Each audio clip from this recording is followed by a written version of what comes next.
Getting the mic on.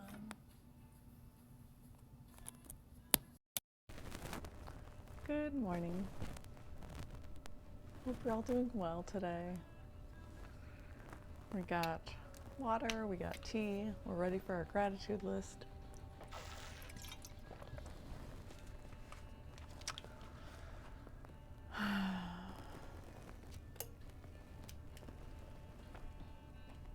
All right, it is November 6th already. Is that the truth? Must be. Right? Did we do this yesterday? Seems familiar. Let's see. November 6th. All right. So it is Saturday. Today I am grateful for easy days at work. My day already just got switched to all pick list, which is email and phones, or email and live chats instead of phones. So I'm really grateful to just be able to work from home, to have a computer, because without this work computer I wouldn't have one. Morning ATF. Are you proud of me? Today I posted it on Discord, so you wouldn't miss it. Be proud of me. Be like slightly a little bit proud of me. Because I think that I have to pay for the MEE6 bot to post on Twitch now. As far as I'm looking, as far as what I've read, I think they just recently implemented that where it's now a paid for feature. So I think that people who had it before still have a grandfathered in, but everybody else has to now pay for it monthly or yearly or lifetime. So you're welcome. Thank you for holding me to a higher standard, because I can do these things. They're not hard. It's just something that I need to make myself do and to remind myself to do. So thank you, seriously, for because I want to be a better streamer. Like, I don't want to just like randomly hop on here and act like this, like what I'm doing isn't important, because hopefully it's helpful information. We're going to do a little meditation today. We're going to write our gratitude list. I might even start some of the mastery of love. I don't work until 12:30, so that's why I didn't start streaming until now.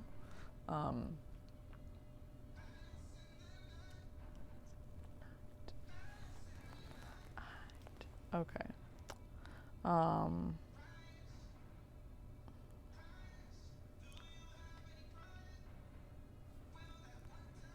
Okay, this song is so distracting. I love this song. Yeah. Okay, so easy days at work is the first thing I'm grateful for. 2, new favorite songs. This whole album, personally, anyway.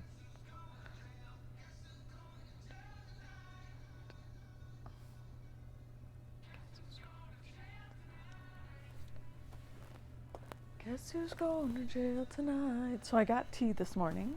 I was gonna just do like my classic herbal tea, and today I was like, it's gonna be a long day at work. I'm working till 11 p.m. I'm like, let's just do some green tea. So that's what I made, but I did put honey in it. A lot of honey. Because I was like, I don't want it to be bitter. And more than likely I'll forget. I should just take it out now before I forget. If you let green tea steep for too long, it just gets so bitter. So you gotta kind of take it out early. And also usually have somewhere to put it. Oh, here, we'll put it, if you have candle lids, they're great for holding tea bags. Going down, guess we going down. Okay. And yesterday went well. It was like a pretty easy day at work. 10.5-hour days every day. Like, I only work 4 days a week, so that's why I work the 10-hour days. If I worked 5 days a week, then I'd work 8.5 hour days. And personally, for me, I'd rather work a couple extra hours a day and one less day a week. So I was like, I'll do it. I can work 10.5 hour days. Once I'm already in the mindset of working, like, then I'm just working. So I'm used to working a lot.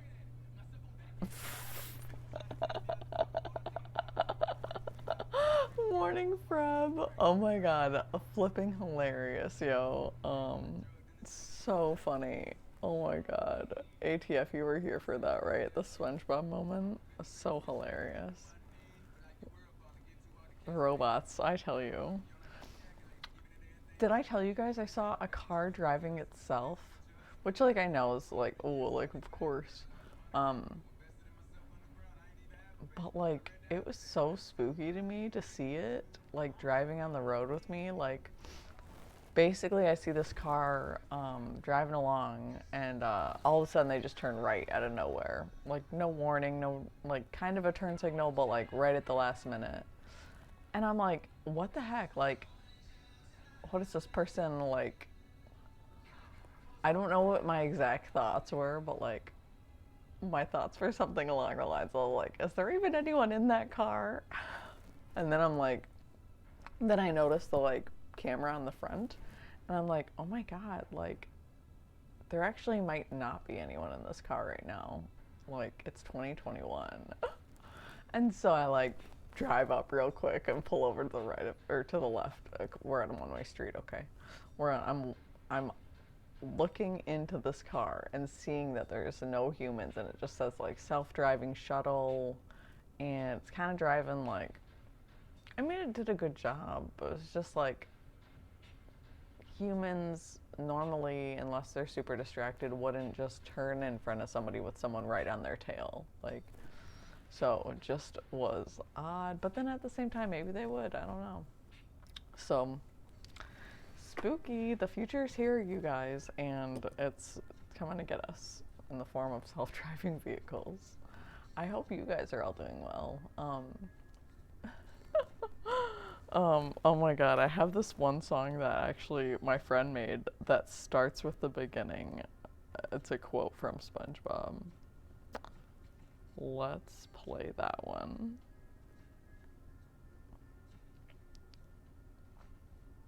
Oh, my friend wrote this song. Okay, so let's see. Humans not needed here. Seriously, there are so many opportunities for jokes. Let me see here.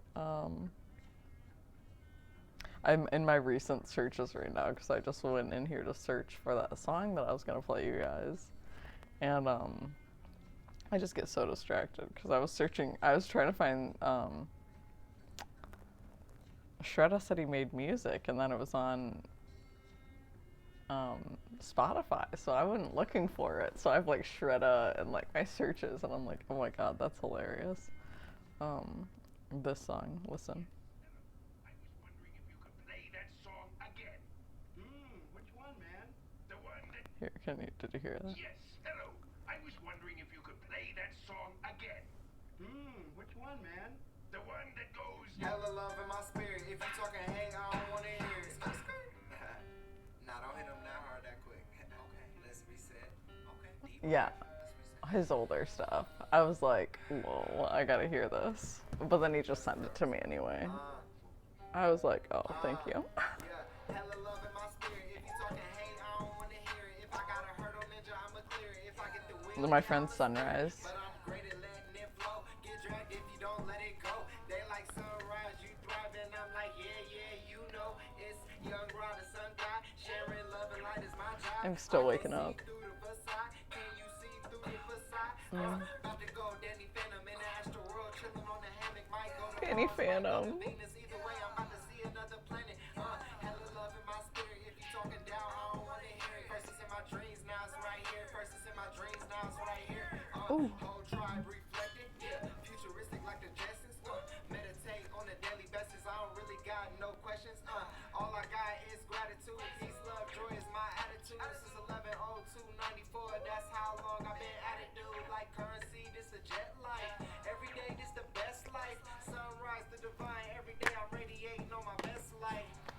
Shredda, how's it I've been going? learning up on my crypto. Hella plans. We were just listening to my friend's song, Hella Love. Um, but yeah, dang it. Freb, I wish I could find that SpongeBob song. Maybe if I bet I could. Hang on, let's try. Did anybody try to find it yesterday after I brought it up? SpongeBob's greatest hits. Wow, it's gotta be in there, right?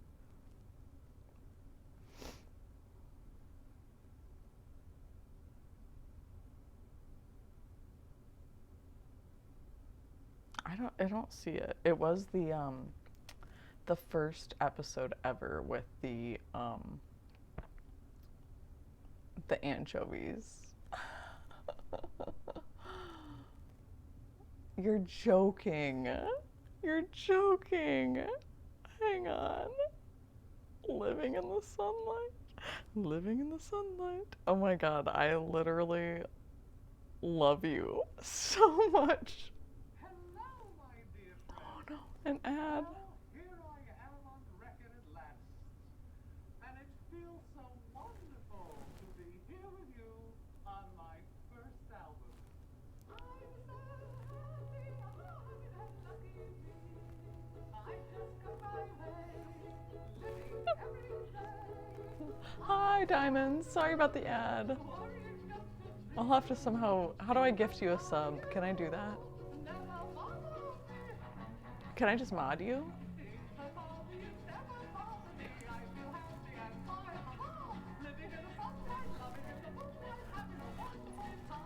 Oh my god!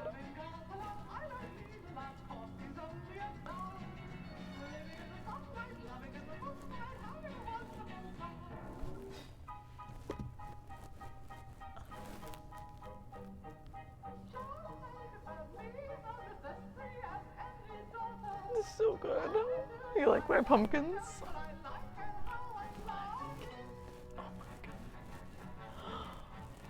Whoa.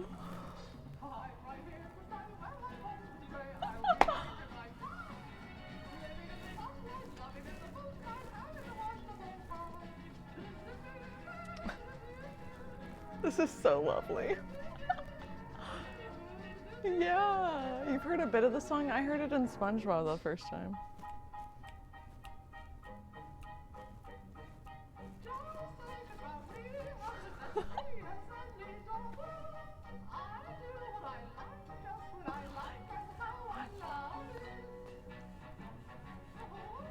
Oh my god, I love this so much. What coin? Is that a Twitch thing?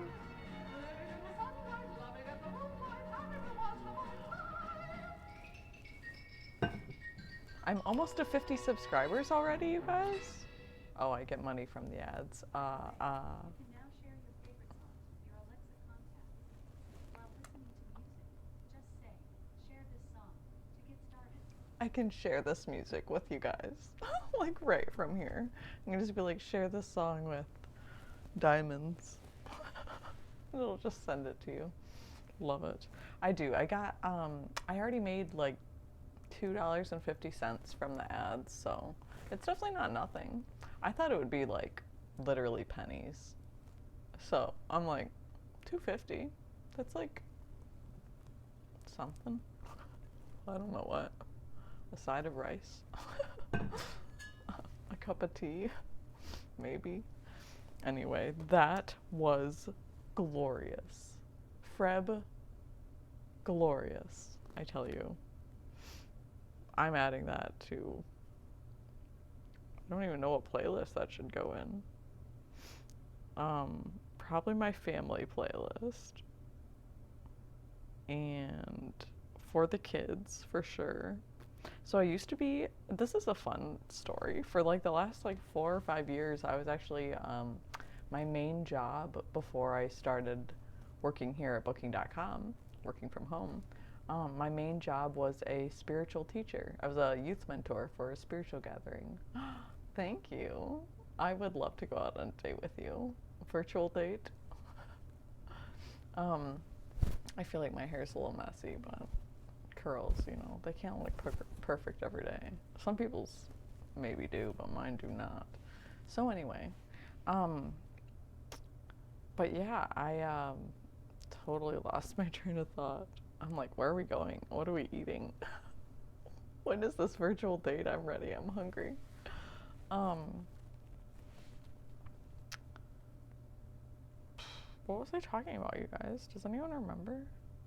Anyway, we should probably do our meditation. I need to buy some more vitamins because I'm not taking my focus vitamins anymore, and I can tell. Oh, my job. Thank you, darling. Oh my God. Brain. Wow. My brain was just like, done. We're doing a meditation. You can't think. We're doing a meditation where we don't have to think, where the whole point is not thinking. Good morning, Blue Rebel. Glad you're here. Welcome in. Yeah, so I only just started doing this booking.com job a couple of years ago. Before that, I spent every Sunday. I only had one job while I was first, right after I had Elin. And before that I was a daycare, but when I was pregnant with Elin, I was a daycare teacher and a spiritual mentor. But yeah, essentially what I did was every Sunday, I wrote up a lesson plan. We talked about kind of whatever was going on in the world, things that related to them, their school lives, things they wanted to talk about. There's a lot of political stuff going on that I was really felt the need to talk about, that I probably shouldn't have put my opinion on these kids regarding, but I've learned a lot since then. A lot of it was talking about meditation, Thich Nhat Hanh, different spiritual teachers, the Buddha, Gandhi. We kind of basically had free reign. They were just like, whatever you want to teach these kids, it's all on you. And I wrote my own job description. I wrote my own lesson plans. It was really interesting. So I basically got to be a teacher for these kids about different spiritual lessons. So it was kind of like, honestly, anything I was interested in that I was wanting to learn about, that we decided to learn about. So I loved it. It was like really good for me. I wish I would have been meditating. I kept saying I would. We did like little meditations there, like a few minutes long, 5 minutes, sometimes 10 minutes long, but I was always distracted. I was never really meditating. I was always thinking about, are the kids paying attention? Are they meditating? My brain was a million different places. If I had been actually doing my practice, honestly, even like half of what I'm doing now would have been better than that. Because you can tell when people meditate and when they don't. Like, you can really feel it in someone's vibration, and when you're around them, like, are they actually calm and content with where they are in life, or are they running around and thinking about a million different things and stressed out? And that's where I was. Is I wanted to meditate, but I was anxious. I was around a lot of people that were very highly judgmental at this job. I was told I was able to be myself, but I wasn't really able to be myself. And yeah, I didn't realize how much it was affecting me really until I got out of there, and I do feel much better. So even like Cosmic Unwind says, a lot of people in the spiritual community have these major spiritual egos where it's not really about people being happy or healthy or content with their lives. It's about like, praise me and see how good I'm doing, and give me the validation that I didn't get as a child growing up and that I can't give to myself. Like, that is what like a lot of these spiritual leaders are seeking, and it's really draining and just not spiritual. When it comes down to it, you're like, I want to learn from somebody who is content where they are and happy with their life, regardless of if everything's going well or if they're going through things, because that's not really what it's about. It's not about everything gets perfect after you get spiritual. It's you see things from a different perspective after you get spiritual, where even the challenges you're grateful for, and even the moments when our heart is breaking, like, we are still smiling through it, because it's like, this is for my greater good. Like, whether I know it or not, like, I'm learning something from this experience. So that was a little ramble, but it was important to say and be said. I like not wearing my glasses so I can blow on my tea and it doesn't fog them up. Good morning, Phasmo. Glad you're here. Nice. That's awesome. I want to drink this tea, but I also don't want to burn my mouth, which I've kind of already burned my mouth, so it happens. Darn, the one thing I did forget, I was gonna grab my little speaker. But you know what? Today we'll just lead a meditation. I'll have Alexa set a timer.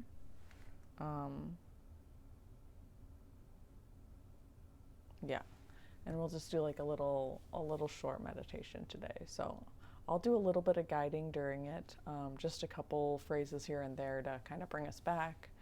Whatever feels like it needs to be said, I'll try to say. Usually when I do these meditations, I don't have a script. I don't have notes. I don't have a plan. Like I just kind of like close my eyes and like think about what I need to hear. So hopefully it helps you as well. And yeah, it's important to even just give ourselves 5 minutes. So if you really struggle with sitting still, my first intro into meditation was doing things like doing my dishes or going for a walk around my neighborhood or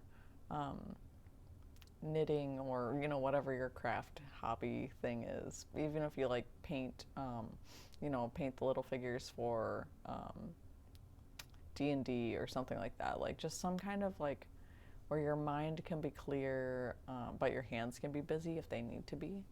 Anyway, that's just a little tidbit that helped me. So whatever works for you works for you. At this point now, I do feel a lot more calm, like I can sit through my emotions and be with them.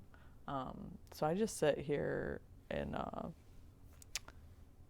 lotus position, full lotus. So whatever's comfortable to you. Lay down if you want to. I'm glad we're writing our gratitude list. Honestly, thank you for sharing. Feel free to share your gratitudes always in the chat. It's always good to see. So I wrote easy days at work, new favorite songs, and my musician friends, because I am really grateful for them. Everybody I've met through music and being able to share their music is just such a blessing. So I hope you guys are equally as blessed, and we're going to just do a little meditation. We will have Alexa set a timer, and then after that timer goes up, we'll bring ourselves back. Maybe we'll read a little bit. Maybe we will just chat, whatever you guys feel like doing. So I do want to at least read a chapter of this book today, so we'll see how long it is. The first one is called The Wounded Mind. Oh, this is great. I love it when I get used books that have writing in them. So good, because then you get to see what other people think is important and like what they were interested in, and sometimes you'll get like little notes in the side caption that's like what they were thinking when they were reading it. This one has purple pen underlining it. Just a couple sentences here and there, little check marks. Oh, I love it. I can't wait to dive deeper into this. So we'll start with The Wounded Mind after we do our little meditation. I'm grateful that you like you too, ATF. I'm grateful for liking myself too. That's a good thing. I'm gonna get on my cushion a little bit more, and we're just gonna chill. We got a lot of patterns on today. It's good. It's a good pattern-y day. So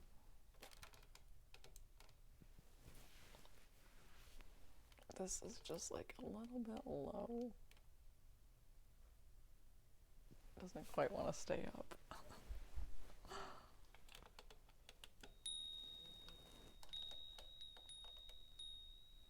Okay, come on. Arm of this. This is probably why this girl got rid of it. Hi, Sushi. Glad to see you. Good morning. You like the Santa penguin? Yeah, I was like, you know what? Like, we're not completely over Halloween, okay? We're not one of those people who's just like, oh, perfect. Good. You're just in time. But I'm not one of those people who's just like, okay, it's the day after Halloween. Throw away your pumpkins. No. No. Okay? They're family. We don't throw them away. We take care of them, we love them until they rot, and then we throw them away. Like reasonable humans, okay? So anyway, they stay inside if people are going to judge them. They've stayed inside the whole time because we love them. And Santa Penguin is reminding us that the holidays are coming much, much faster than we realize. I just realized, so I just scheduled an appointment for my wisdom teeth to get out, which I'm not pulling them out just yet. I'm gonna wait. And I'm getting, like, my teeth are getting fixed anyway, so I don't really think I need to get them pulled out. But anyway, so I got that pushed back, and they're like, oh, next soonest is January 1st. And I'm like, oh my God, like, that's coming up. Like, that's crazy to me. So we're keeping my wisdom teeth for now. I might just keep them for good. We'll see. Anyway, we're going to do a meditation. We're just getting settled. Get a cup of tea, get a glass of water, get some hot water with lemon. Highly recommend. It will never let you down. I made tea and it's burning my mouth. Normally I put like milk in it or cold chai tea latte or something, and I didn't today. I put honey in it instead, and it's really hot. So anyway, we're waiting. We're being patient. We're learning the virtue of patience. And just start by getting yourself comfortable, getting yourself centered. If you're sitting in a chair, placing both feet firmly on the ground. Really grounding yourself, really squaring your hips, making sure that you're not sitting in an uncomfortable position. If you're sitting up straight, just rolling your shoulders up and back, dropping them down away from your ears. Allowing your lungs to open up, really expand and really fully absorb. I know, iced coffee. What about iced chai tea lattes? That's like just as delicious, I swear. If not more delicious. I like both. Anyway. Nice deep breaths. Get yourself centered. Don't let your best friend distract you while you're meditating. Or do. You know, meditation is really not about, it's not about not thinking. It's not about sitting in lotus position and having your eyes closed and being perfect. It's just about giving your mind a little break, giving yourself a little bit of rest, a little bit of joy. You really want to sit down at your mat, at your cushion, at your meditation practice with a sense of joy rather than a sense of grim duty. It's not supposed to be a chore or a task the way that we typically frame it. The way I framed it, I know, for many years. But really that space, that recess for your brain, you know. Our brain works so hard all day long, and this kind of is just that little bit of playtime for them. So smile, you know, allow those thoughts that bring you joy, allow those thoughts that make you laugh, and, you know, get distracted in a good way. It's not about perfection. It's never, ever been about perfection. It's only ever been about doing our best each day and getting a little better and recognizing our faults a little more and loving ourselves for the way we are, not judging ourselves, not guilting ourselves or blaming ourselves, but just being proud of ourselves for how far we've come so far and forgiving ourselves this time, you know, even in the moment of meditation, be proud of yourself for giving yourself this time. And at first you can just recognize where your breath is, recognize those shallow breaths, or recognize your shoulders moving or your chest moving, but really eventually, as we become aware of it, to just bring our breath into our belly, filling up our belly, settling down, sinking down into the breath.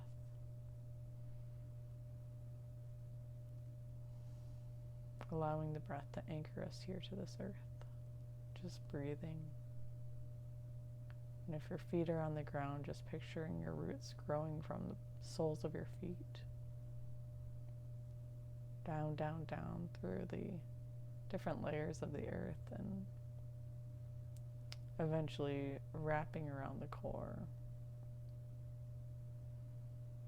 And your roots are energy, they are source energy, spirit. And when they anchor down, they are really anchored, they are really connected. Tethering you to the earth so that you can't float away in your daydreams like we tend to like to. And taking some nice deep breaths as you picture this, as you visualize. Visualize that healing, that red, bright red root chakra energy.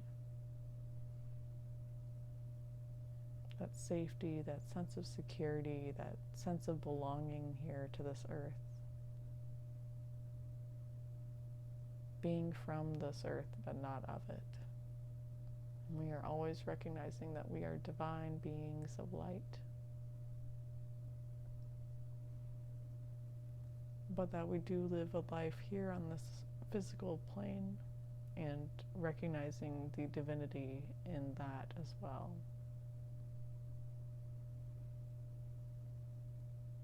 I'm not trying to run from our life here on earth, but really embracing it and enjoying it.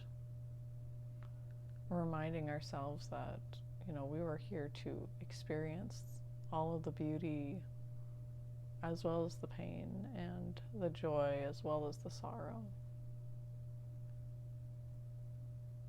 And being okay with that, knowing that every experience has taught us so much and has brought us right where we are today. I'm having gratitude for that.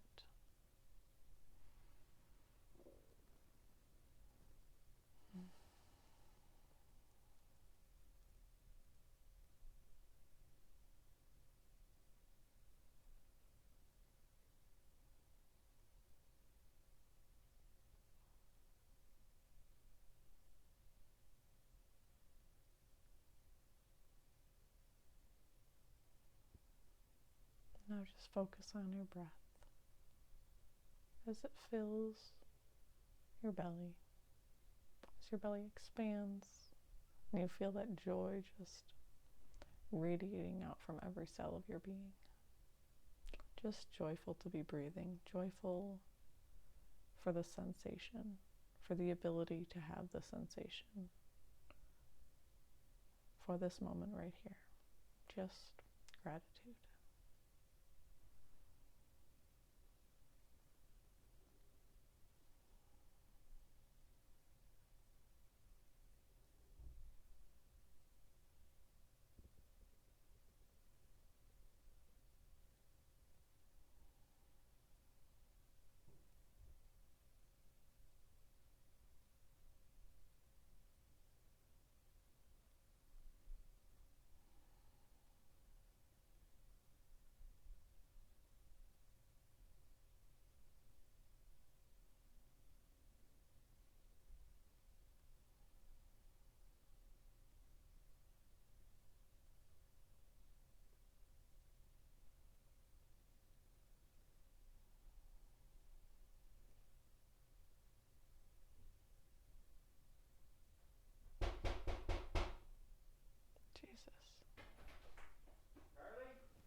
Yeah, Tom. Just after we're picking up the rent, plus I want to get your basement. I want to change your furnace door. Okay. Yeah.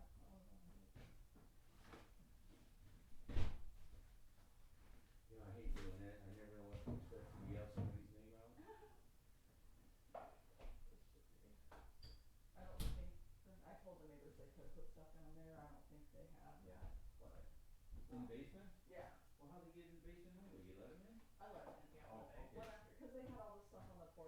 said they wanted to bring it in, so I said, I was like, I'll just unlock this door for the day, and if you guys need anything, so. She's always, I told her I'm always around if she needs me, so. Yeah. Do you think you can handle changing them or not? Yeah, I've done it before. Cause I think we just had it. I think we just did it, right? Over the summer. Oh, in the wintertime you gotta change them about every 60 days or so. Okay, Derek I usually make him go down there and do Okay, it for me. yeah. Yeah.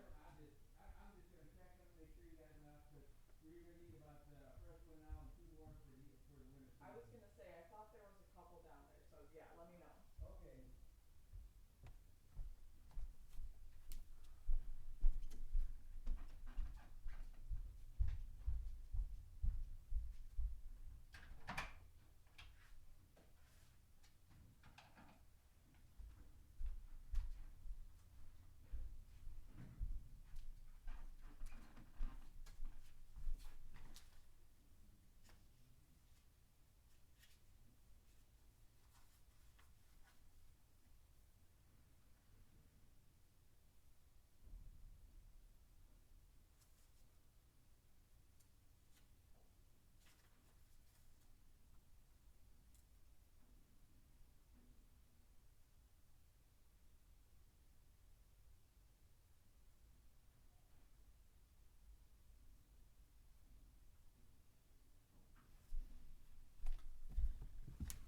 All right, y'all.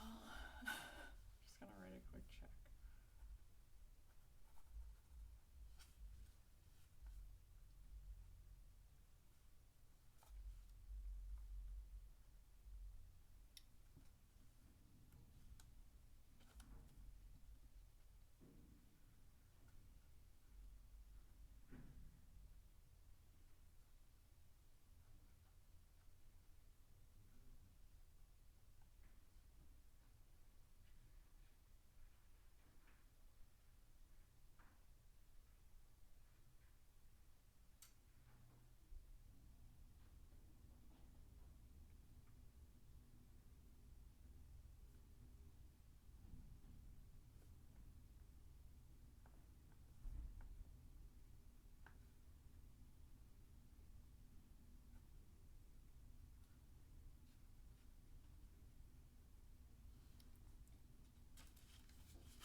Okay, well, sorry about that. I hope you guys, I feel like we meditated for at least 10 minutes there. I didn't set a timer, but, I'll be right back, Carly. okay. There was 2 down there, I put the new ones in the furnaces. I'm gonna drop off about another 3 or 4 more, so you can change it during the year, I can. Okay, sounds good. In fact, if you ever get to the point where you don't want Derek around, just yell. It only takes a minute. Sounds good, Tom. Thank you. If I see you around too, I'll get you. I'll be around in January. We should change it shortly after the 1st again. Okay, sounds good.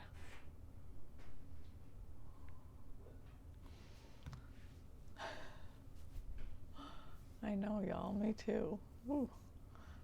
Well. Whew. Yeah, that spooked me. Oh, you're with Jen Love is on. All right, y'all. Well, we're going to read over to her. Good morning, Rocker Pam. Glad to see you. We just did a quick little meditation. My landlord is now over, so I'm going to just...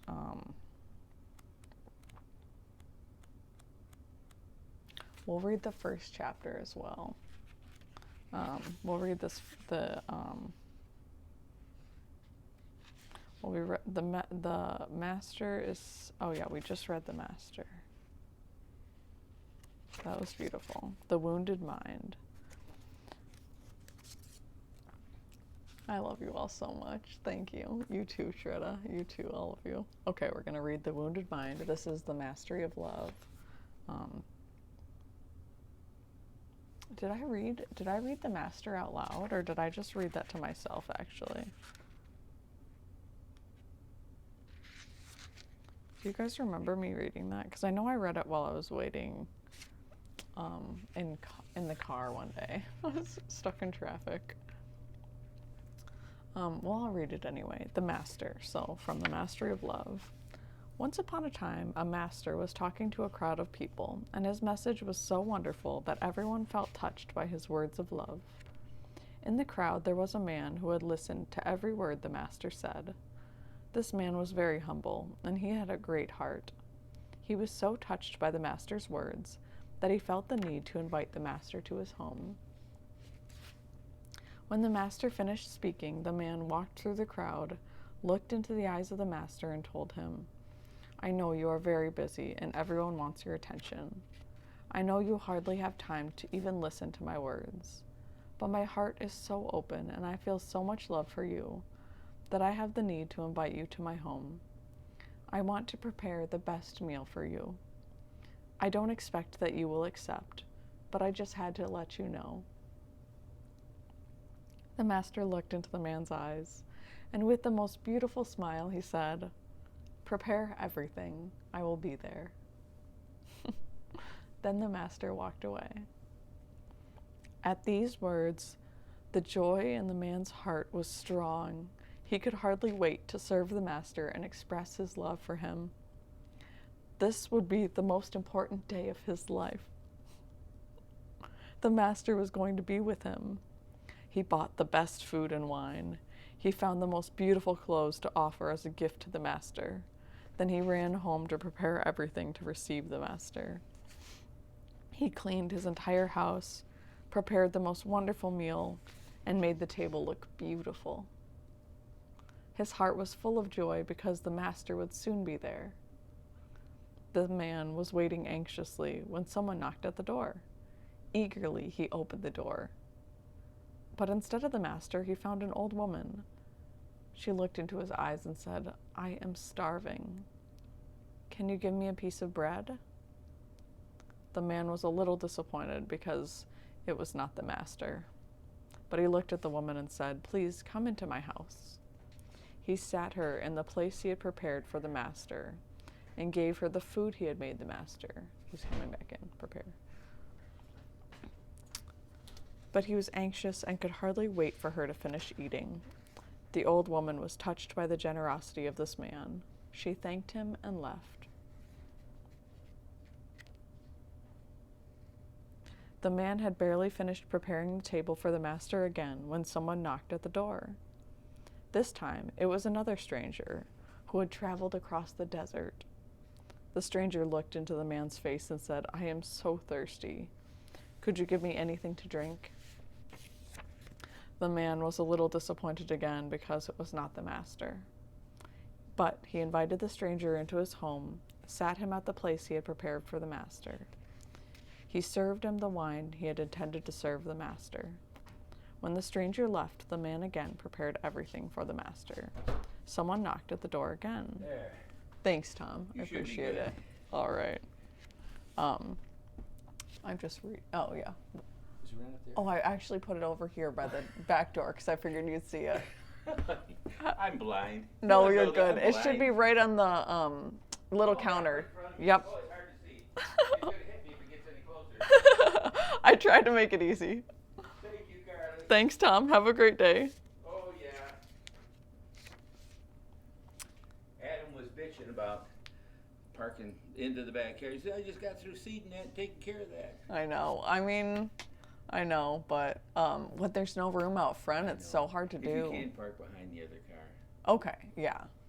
Fair enough. He's like an old woman. I'm telling you, Carly, he's like an old woman. I know. He is. I'll move it. If he didn't have, if he didn't have such a good heart, I could get upset with him. but the guy doesn't ever mean bad about anything. Exactly. No, he's a nice guy. Yeah. Did you ever talk to him? I never did. It's just been crazy over here.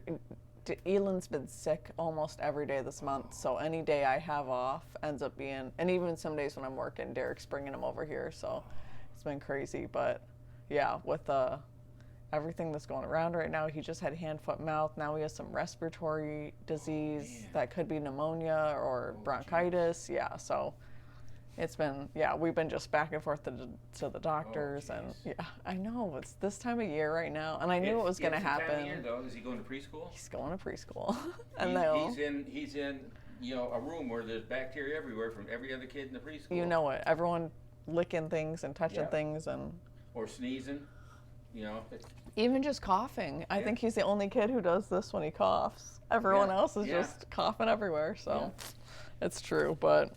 Well, I tell you, on the upside, it helps them build a good immune system. Exactly. I gotta be glad for that. Yeah. Good to see you, Tom. Ooh.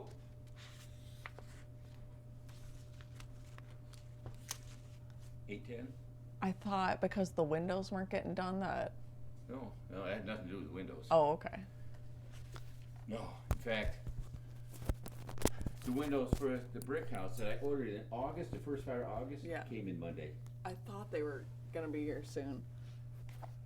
It only took what? August, September, October, 3 months to get the damn things in. Can you believe it?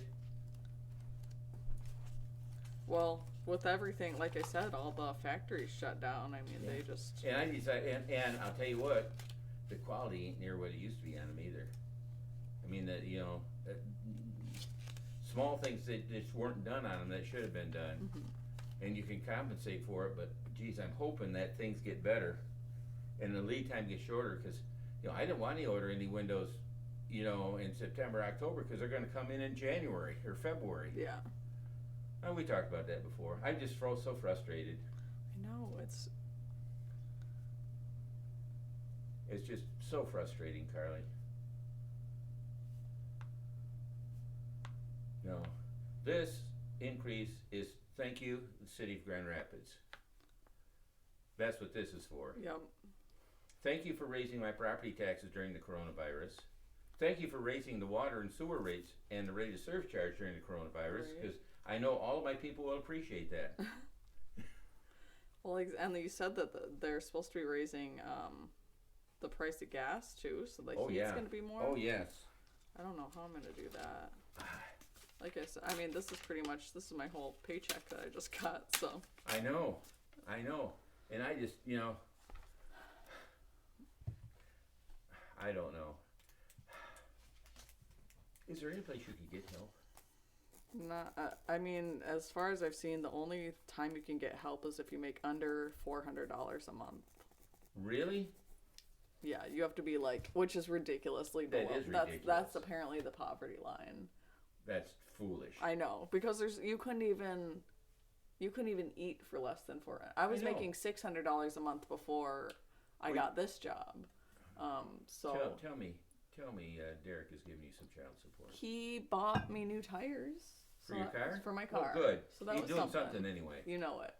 I'm holding him to it because at this point I can't. I'm like, dude, I'm struggling. Yeah. Oh shit. Yes. Who isn't struggling? Well, and you worse than anything because. Well, and he's doing all right because he's got 2 or 3 jobs and he's got a roommate and his heat is at 64 degrees. I'm like, oh my god. Yeah, you can't do that either. Hell no. Not with Elin. Not with Elin. Not with me being this small. I'd freeze to death. I'm like, and I don't want to find a roommate either because I'm like, it's just not. Most not times, what I want to do.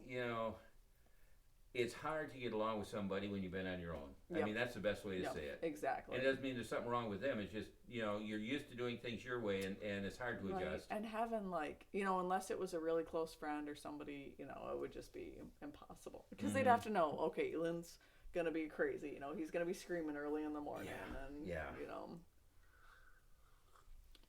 But we'll figure it out. I'm not too worried about money at this point, Well, I worry about it.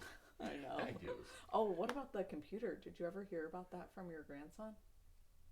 No, in fact, I forgot all about I it. totally forgot about it too until just now. Because I'm like, that's my other reason for keeping this job instead of finding something. Well, and so far this job's been pretty good for me, but um, is that, yeah, having that computer would be amazing because Okay. then I could make a little more money. I'm doing, well, right now I'm reading online. Yeah, I will. Yeah, I'll check with it. I forgot all about it. I'm sorry, That'd be Carly. great. No, let me know because that would be another I'm glad you brought source it up of again income for because me, really. it just we talked about it and I remember it now. Right? But I know. completely forgot. It was months ago. Yeah. Well, I haven't brought it up at all because I totally forgot too. So. Yeah. I was like, next time I think about it, next time because it'll come up. Carly, you're young. You're not supposed to forget at your age. No, I just I said can that too. I'm I'm like, blaming it on old age. I need to take my focus medicine because I have ADHD, so my brain is like a million miles a minute, all over the place. So that definitely I didn't realize how much it affected memory, but it does ADHD because you're just Does it really? always on a different topic, and it's hard to Yeah. like really solidify those memories. So,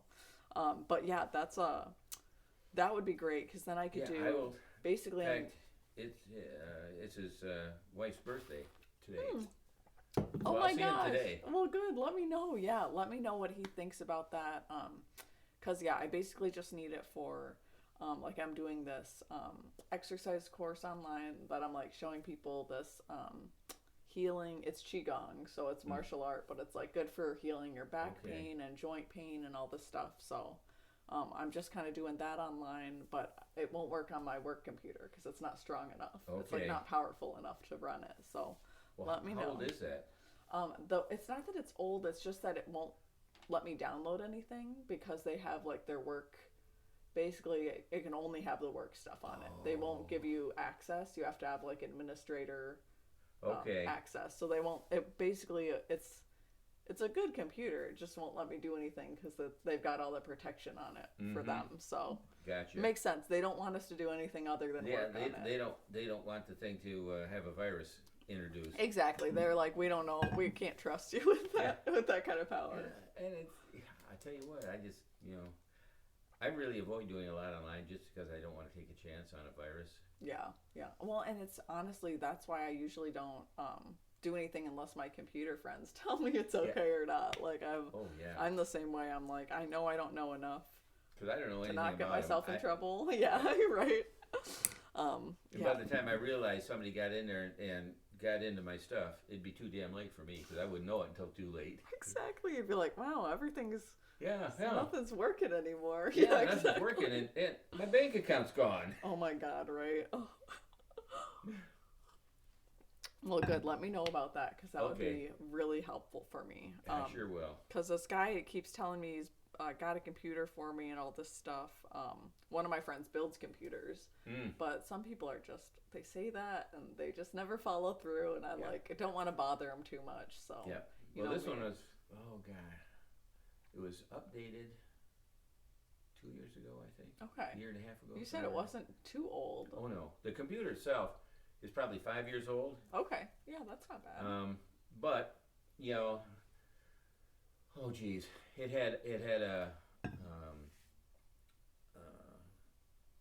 RAM. Okay. Yeah. It has 4 gigs now, 8 gigs. I don't know. Okay. It's anyway. The whole damn thing was. I don't know what. I don't know as to know good from bad. Exactly. I know, me neither. But they increased the memory on the thing, Nice. Okay. and they Cleared the whole thing out, right? You scoured the said- whole thing. Yeah. And I don't think there's anything on it. I think it's just blank now. I think it's Exactly. like, That's which is perfect because obviously I don't want to get any information I'm not Yeah. supposed to. I just want Yeah. just the computer itself. no, Anyway, no details. I will. If Thanks, I can Tom. remember, I'll talk to him today. Yeah, let me know if you want. I could send Sharon a text even and just have her Sure, you can do that. if she That's doesn't fine. remember. That's fine, Carly. If you want to do that, that's great. Sounds good. Awesome. Thanks, Tom. Appreciate Oh, it. sure. Like I said, God, I'm sorry, I forgot all about it. Because It I don't happens. think he has any plans for the thing. Yeah, well, that'd be awesome because that would definitely save me a lot. And I just got a new computer desk for my work that I ordered back in June that just got here last week. So same thing, everything is just so delayed. So Oh, God, yeah, yes. thank Don't I know? goodness. I know. Garage thank door? goodness. Oh yeah. I ordered that the 1st of August. They put it in Monday this past week. Oh, I was gonna say that I just It saw just them doing arrived. that. And that's why I parked where I did, because they had a big work truck there. Yeah, So I thought, yeah. oh, I'll just pull up over. And then I hardly go anywhere, so I just I haven't know. moved. Oh, I'm like, and I haven't just- moved my he, car. he sent me pictures and text.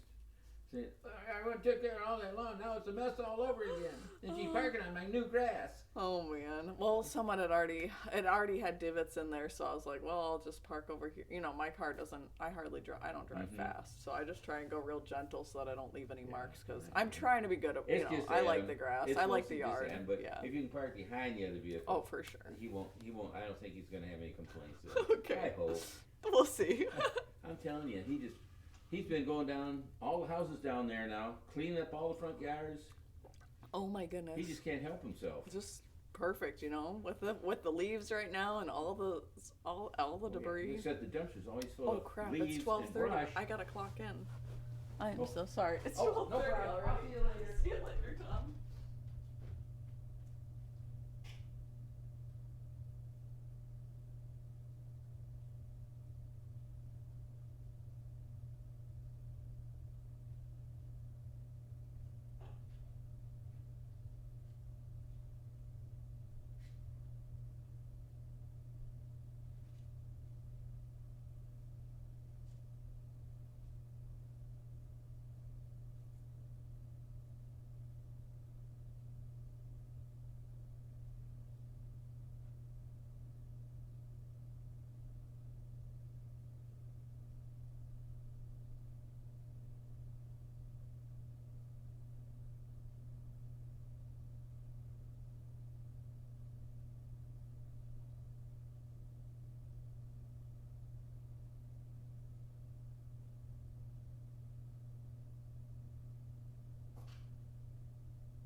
I was trying to get away with my old price for rent.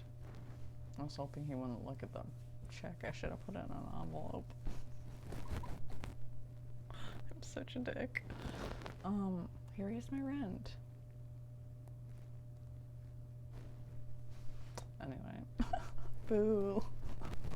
I love you guys. Thanks for your patience. Thank you. Yeah, he's been healing up really well. And honestly, it's been so nice to have him home and not make him go to school. So, thank you all. Thank you all for your patience. I love you all. Wolf Brightstone, hey homie, how are you? I wasn't used to them lying. Oh my god. Kevin, the system's down. Oh my Are god, you in there? guys. Don't accidentally press things. Oof, raised rent, I know. Only by $35. So not bad. From $7.75 to $8.10. We'll just be open and honest. So could be worse. Kevin. Oh my god, I love y'all. No, he's not really a friend. I mean, he said he's a friend, but he's just trying to date me. But I want a computer. I want a gaming computer. My neighbor invited me to go to a drug drinking addiction thing because I'm quitting. Oh, sweet. Hell yeah. I love it. Personally, have loved AA and NA. Do not, yeah, cannot say enough good things about them. Such good programs. It's essentially free group therapy that you're doing, so embrace it, take advantage of it, share, be open. Like, you're gonna get out of it what you put into it. So if you go into it with the mindset of like, oh god, this is, you know, I'm not an addict, I don't give a crap about this. I went into it with the mindset of what can I learn from this? Like, what knowledge does this group of people have? Like, what can I share with people? What knowledge can I gain? Like, it's such an important thing. That's where I started talking a lot about inner child healing, and realized most baby boomers, that's who was mostly in the group that I was in, 50, 60 and up. Most of them have no idea what inner child healing is, or that there's even a child part of us inside still that needs to heal. Like, mind-boggling. Now I have the hiccups, so excuse my hiccups. Honestly, it's so good. Like, seriously, dude, it's so good for you. I loved it anyway. And obviously every group is different. That's the other thing. Drink some water upside down. I just need some tea. I feel good with my green tea right now. Feeling energized. I am like weird with hiccups, where sometimes I do get those hiccups where it's like the stuck hiccups is what those are for me. Sometimes I just get like little I don't know, like inhales, and like they're kind of like burps. I don't know what they are. They're weird. Take a sip, bend over, swallow while your head is lower than your stomach. I don't know why, but it works. That's awesome. Essentially, usually what the hiccups are, anyway, from what I've learned, is it's not no, there's no like, this is exactly what hiccups is. But one of the hypotheses is that it's like your diaphragm being out of place, and like hiccups are trying to like shake your diaphragm back into place. So like that kind of makes sense. Like maybe you're just in a better position to put your diaphragm in place. Anyway, I've been super obsessed with Fallout Shelter lately. Does anyone remember this game? It's from like 5 or 6 years ago. Yeah, maybe. That would make sense. Fallout Shelter. It's a little phone game. It's free. It's so fun. It's so fun. You have like a little bunker. You like take care of all these people. You like grow your bunker. You try to keep people alive from like rad roach attacks and like mutant mole rat attacks. Dude, it's so fun. I just started playing it again.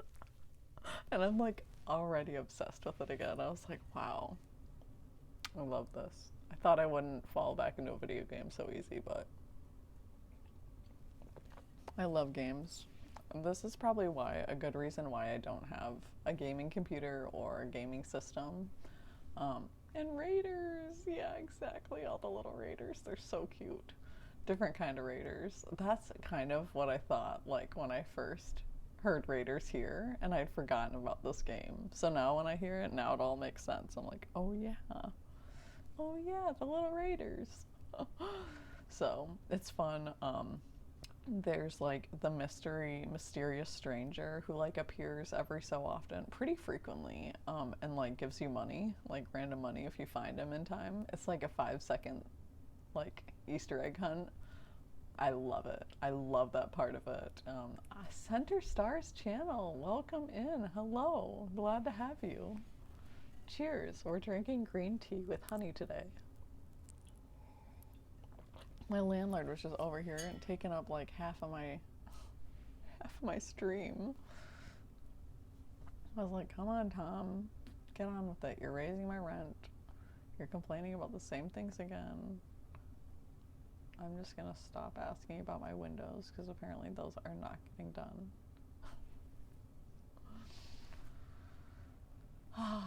But I have cheaper rent than pretty much anywhere else in this city, so as far as I know anyway. I don't know. Phasmo, are you beating me?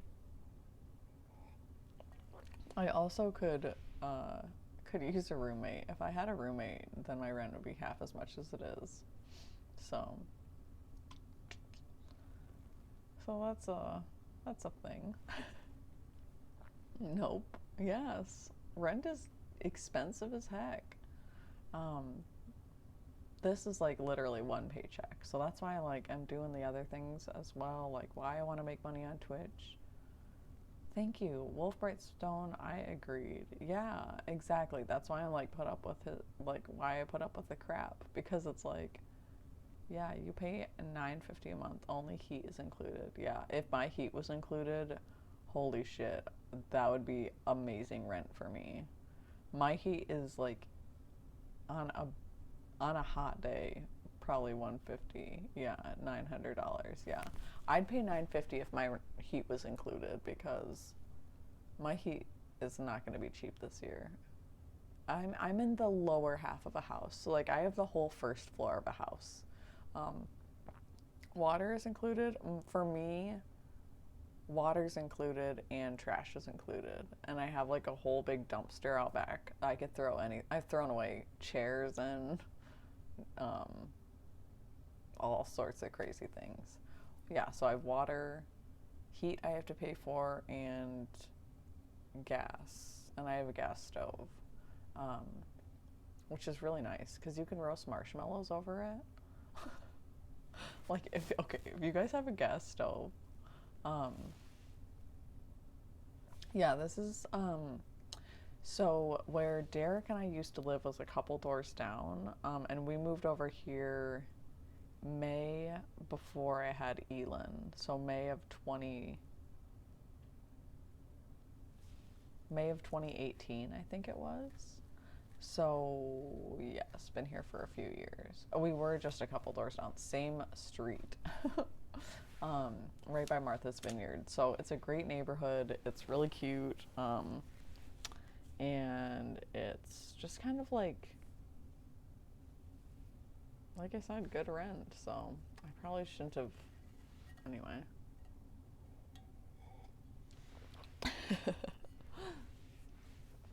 That was maybe too much information, but that's okay. I think the last time I was in one place for 2 years, I was 17 or 18. Yeah, when I went to college, I was in a different place like every year, every 6 months to a year. I love this spot. Yeah, a great location, amazing big backyard. I wish it was fenced in so I could have a dog. That's like the one downside. But I would get cats too. I had a cat for a while, but he was old and had all these skin problems and danders. Just kind of, he was bugging out Elan's allergies and mine. Yeah, I love, now that I've finally been somewhere for a while. So then I was at my parents' for a long time after college. And this is the first time I've like lived on my own since college, and I'm not going anywhere. I hate moving. I hate packing up all my stuff. Like, a lot of this is furniture that's just been here since we moved in, that we originally moved in with, but like my ex was just like, I'm not taking that. And I'm like, that's good, because I don't really have much of my own furniture. So yeah, when you kind of find somewhere that works, you just stick with it.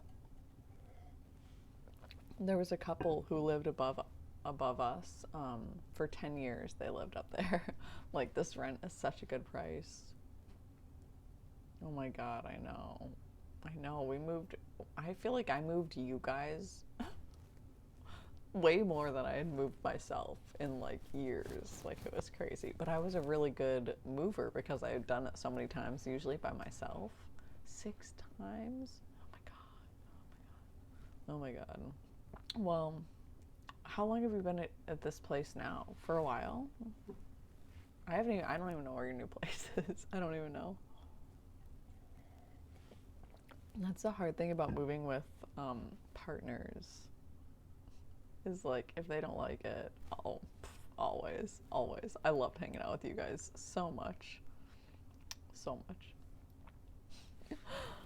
I also, you're probably the only people, you guys and Josh and Lindsay, because they're just the homies, and they're your homies, really, which is hilarious. About a year at your brother's house. Robin, hi, welcome in. Glad to see you. Oh, that's so awesome that you're at your brother's house. I love that. Welcome.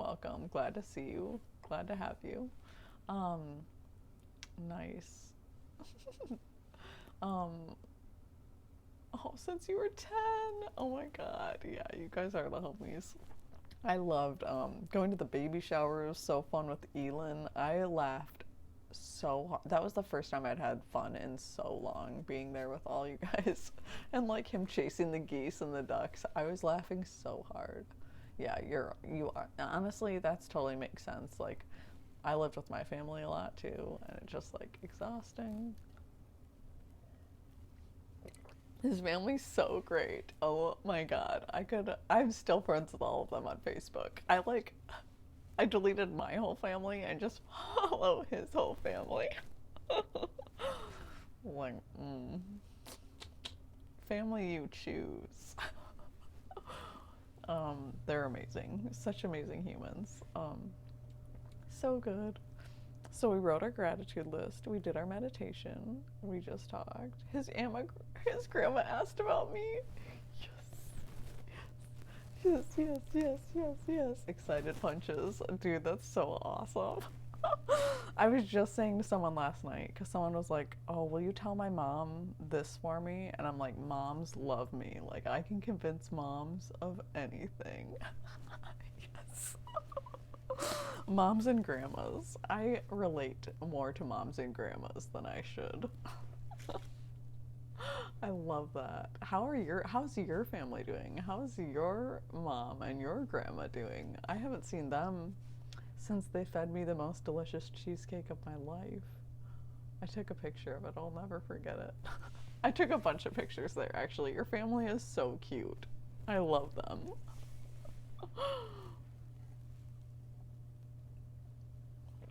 All right, my loves. We are going to continue reading a bit. So, enjoy. Yeah, it was so good. Oh my god. Do they have more? When's the next family party? Oh my god. No. Your mom is, oh, I'll be sending her so much healing. Tell her I'm gonna send her some healing if she accepts it. Okay, Thanksgiving, I work Thanksgiving and the day after. And possibly the day before. I'm not having a Thanksgiving, but I will accept food. I accept delivered plates of Thanksgiving food. I bet you guys have the best food too. Maybe I could just leave and go there during my break. You're the best. Thank you. I accept. Oh. Oh my goodness. Okay. So, yeah, Cuban food just like melt. So good. Yes, please.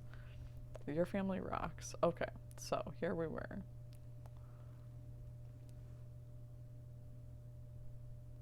Oh yes, this was the thirsty man. Remember? The man was a little disappointed again because it was not the master.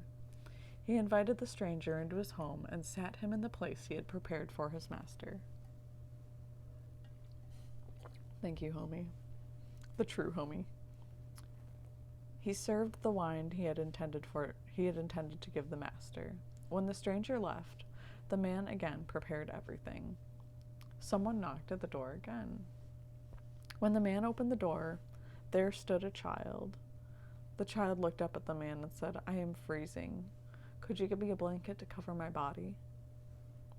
The man was a little disappointed because it was not the master. But he looked into the eyes of that child, and he felt love in his heart. Quickly, he gathered the clothes he had intended to give the master, and he covered the child with the clothes. The child thanked him and left. The man prepared everything again for the master, and waited until it was very late. When he realized the master was not coming, he was disappointed. But right away, he forgave the master. He said to himself, I knew I could not expect the master to come to this humble home. Although he said he would come, something more important must have taken him elsewhere. The master did not come, but at least he told me he would, and that is enough to make my heart happy. Slowly he put away the food, he put away the wine, and he went to bed. That night he dreamed the master came to his home. The man was happy to see him, but he didn't know that he was dreaming. Master, you came. You kept your word. The master replied, Yes, I am here. But I was here before. Sorry about the mic.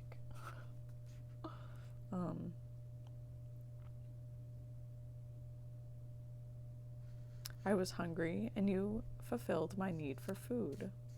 I was thirsty, and you gave me the wine. I was cold, and you covered me with clothes. Whatever you do for others, you do for me. The man woke up, and his heart was filled with happiness, because he understood what the master had taught him. The master loved him so much that he had sent 3 people to give him the greatest lesson. The master lives within everyone. When you give food to one who is starving, when you give water to one who is thirsty, when you cover the one who is cold, you give your love to the master. In the first chapter, The Wounded Mind. I love that story. I don't know if I read that before, but it was worth reading again. Chapter 1, The Wounded Mind. And again, this is The Mastery of Love by Don Miguel Ruiz. Perhaps you have never thought about it, but on one level or another, all of us are masters. We are masters because we have the power to create and to rule our own lives. Just as societies and religions around the world create incredible mythologies, we create our own. Our personal mythology is populated by heroes and villains, angels and demons, kings and commoners. We create an entire population in our mind, including multiple personalities for ourselves. Then we master the image we are going to use in certain circumstances. We become artists of pretending and projecting our images, and we master whatever we believe we are. When we meet other people, we classify them right away and assign them a role in our lives. We create an image for others according to what we believe they are, and we do the same thing with everyone and everything around us. You have the power to create. Your power is so strong that whatever you believe comes true. You create yourself, whatever you believe you are.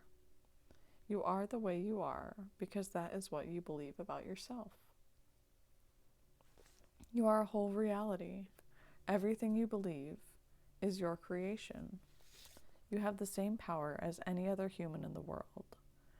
The main difference between you and someone else is how you apply your power and what you create with your power. You may be similar to others in many ways, but no one in the whole world lives her life the way that you do. You have practiced all of your life to be what you are, and you do it so well that you master what you believe you are.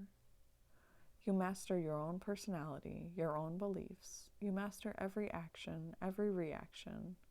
You practice for years and years, and you achieve the level of mastery to be what you believe you are. Once we can see that all of us are masters, we can see what kind of mastery we have. When we are children and we have a problem with someone, we get angry. For whatever reason, that anger pushes the problem away. We get the result we want. It happens a second time, we react with anger. And now we know if we get angry, we push the problem away. Then we practice and practice until we become masters of anger. In the same way, we become masters of jealousy, masters of sadness, masters of self-rejection. All of our drama and suffering is a practice, is by practice. We make an agreement with ourselves and we practice that agreement until it becomes a whole mastery.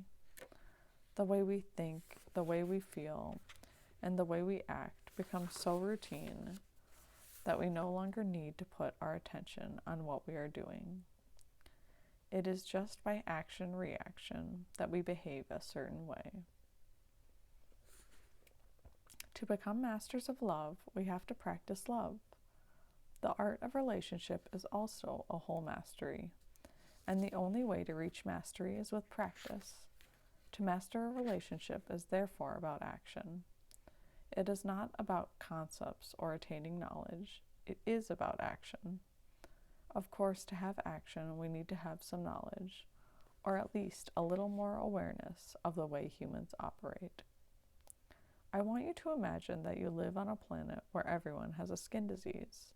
For 2,000 or 3,000 years, the people on your planet have suffered the same disease. Their entire bodies are covered by wounds that are infected, and these wounds really hurt when you touch them. Of course, they believe this is normal physiology of the skin.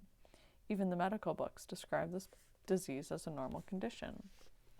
When people are born, their skin is healthy, but around 3 or 4 years of age, the first wounds start to appear. By the time they are teenagers, there are wounds all over their bodies. Can you imagine how these people are going to treat each other? In order to relate with one another, they have to protect their wounds. They hardly ever touch each other's skin because it is too painful. If by accident you touch someone's skin, it is so painful that right away she gets angry and touches your skin just to get even. Still, the instinct to love is so strong that you pay a high price to have relationships with others. Well, imagine that a miracle occurs one day. You awake and your skin is completely healed. There are no wounds anymore, and it doesn't hurt to be touched. Healthy skin you can touch feels wonderful because the skin is made for perception. Can you imagine yourself with healthy skin in a world where everyone has a skin disease? You cannot touch others because it hurts them, and no one touches you because they make the assumption that it will hurt you. If you can imagine this, perhaps you can understand that someone from another planet who came to visit us would have a similar experience with humans. But it isn't our skin that is full of wounds. What the visitor would discover is that the human mind is sick with a disease called fear. Just like the description of the infected skin, the emotional body is full of wounds, and these wounds are infected with emotional poison. The manifestation of the disease of fear is anger, hate, sadness, envy, and hypocrisy. The result of the disease is all the emotions that make humans suffer. All humans are mentally sick with the same disease. We can even say that this world is a mental hospital. But this mental disease has been in this world for thousands of years, and the medical books, the psychiatric books, and the psychology books describe the disease as normal. They consider it normal, but I can tell you, it is not normal. When the fear becomes too great, the reasoning mind starts to fail and can no longer take all those wounds with all that poison. In the psychology books, we call this a mental illness. We call it schizophrenia, paranoia, psychosis. But these diseases are created when the reasoning mind is so frightened and the wounds are so painful that it becomes better to break contact with the outside world. Humans live in a continuous fear of being hurt, and this creates a big drama wherever they go. The way humans relate to each other is so emotionally painful that for no apparent reason we get angry, jealous, envious, sad. To even say I love you can be frightening. But even if it's painful and fearful to have an emotional interaction, still we keep going. We enter into a relationship, we get married, and we have children. In order to protect our emotional wounds, and because of our fear of being hurt, humans create something very sophisticated in the mind, a big denial system. In that denial system, we become the perfect liars. We lie so perfectly that we lie to ourselves, and we even believe our own lies. We don't notice we are lying, and sometimes, even when we know we are lying, we justify the lie and excuse the lie to protect ourselves from the pain of our wounds. The denial system is like a wall of fog in front of our eyes that blinds us from seeing the truth. Aww. I love you. Breathe.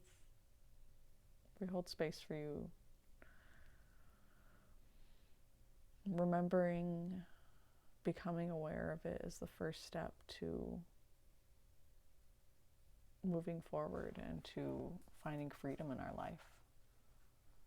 I just had that similar realization a couple days ago, of a big childhood trauma that I had hidden from myself and repressed for so long.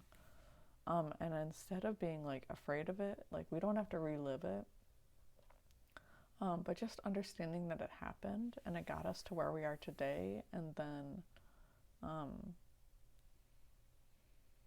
breathing, being with our breath, and not rushing ourselves through it, but being really gentle and kind with yourself as you integrate this. So we have a couple more pages. I'm going to keep reading, and hopefully there will be some other good information in here for us. The denial system is like a wall of fog in front of our eyes that blinds us from seeing the truth. We wear a social mask because it's too painful to see ourselves, or to let others see us as we really are. And the denial system lets us pretend that everyone believes what we want them to believe about us.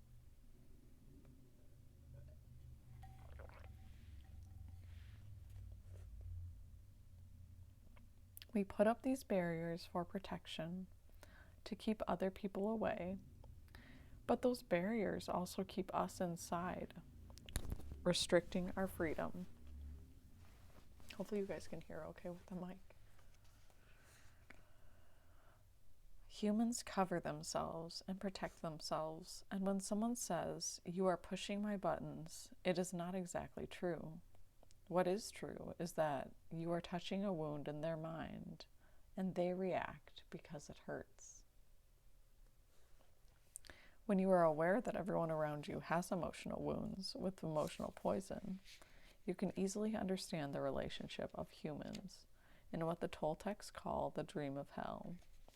From the Toltec perspective, everything we believe about ourselves and everything we know about the world is a dream.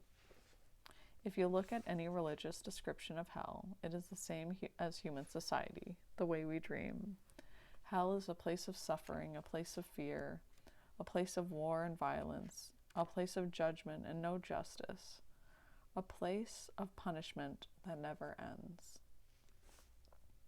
There are humans versus humans in a jungle of predators, humans full of judgment, full of blame, full of guilt, full of emotional poison, envy, anger, hate, sadness, suffering. We create all these little demons in our mind because we have learned to dream hell in our own life. Each of us creates a personal dream for our own self, but the humans before us created a big outside dream, the dream of human society. The outside dream, or the dream of the planet, is the collective dream of billions of dreamers. The big dream includes all the rules of society, its laws, its religions, its different cultures, and its ways to be. All of this information stored inside our minds like 1,000 voices talking to us at once. The Toltecs call this mitote. The real us is pure love. We are life. The real us has nothing to do with the dream, but the mitote keeps us from seeing what we really are. When you see the dream from this perspective, and if you have the awareness of what you are, you see the nonsense behavior of humans, and it becomes amusing. What for everyone else is a big drama, for you becomes a comedy. You can see humans suffering over something that is not important, that is not even real. But we have no choice. We are born in this society, we grow up in this society, and we learn to be like everyone else, playing nonsense all the time, competing with mere nonsense. Imagine that you could visit a planet where everyone has a different kind of emotional mind. The way they relate to each other is always in happiness, always in love, always in peace. Now imagine that one day you awake on this planet and you no longer have emotional wounds in your body. You are no longer afraid to be who you are. Whatever someone says about you, whatever they do, you don't take it personally, and it doesn't hurt anyone. You no longer need to protect yourself. You are not afraid to love, to share, to open your heart. But no one else is like you. How can you relate to people who are emotionally wounded and sick with fear? We stopped by the house to check up on my partner and grab something or another. Screaming at the door, reached 2 a.m.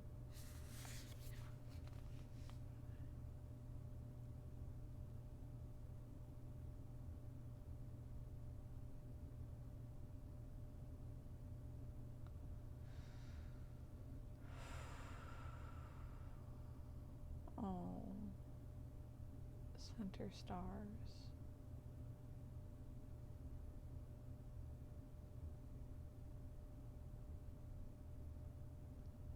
My heart so feels this right now.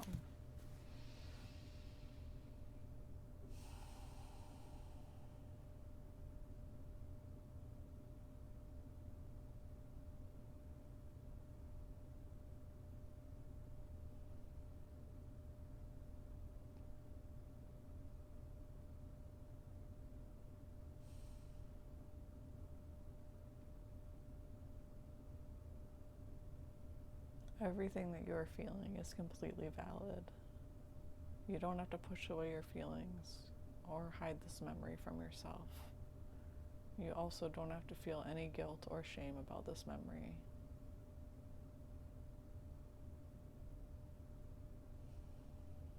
I'm just going to breathe here with you for another moment. And I have my hand over my heart. If you want, you can do the same. You can do both hands. It's the same feeling as person we love hugging us. Same chemicals, same reaction for our body. So just hold yourself here for a moment. Just breathe. Hopefully I'm not covering the mic.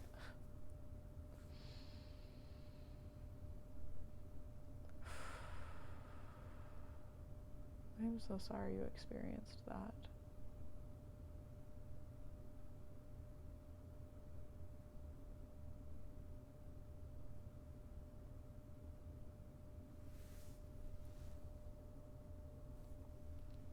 Sending you so much love.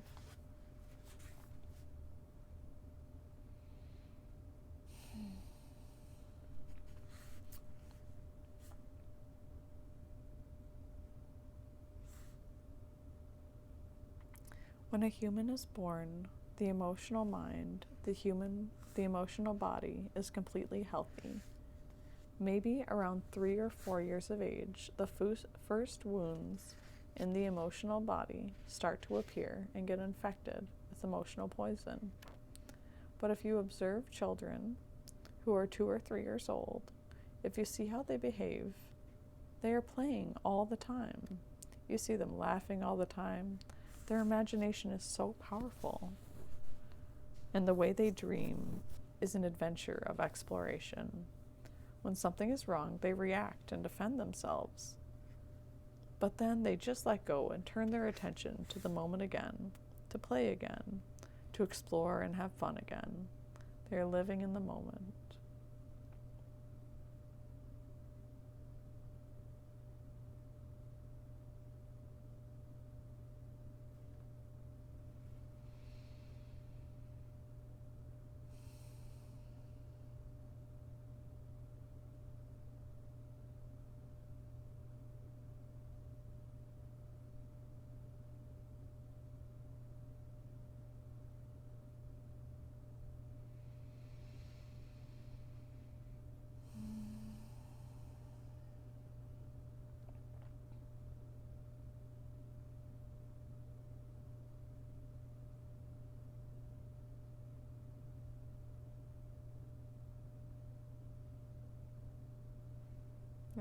That is so traumatic.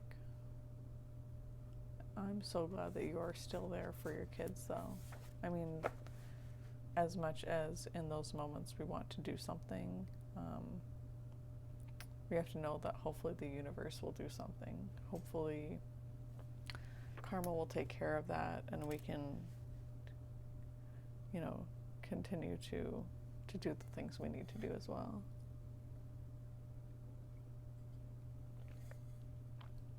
Yeah, what Wolf Brightstone said exactly. We are really proud of you.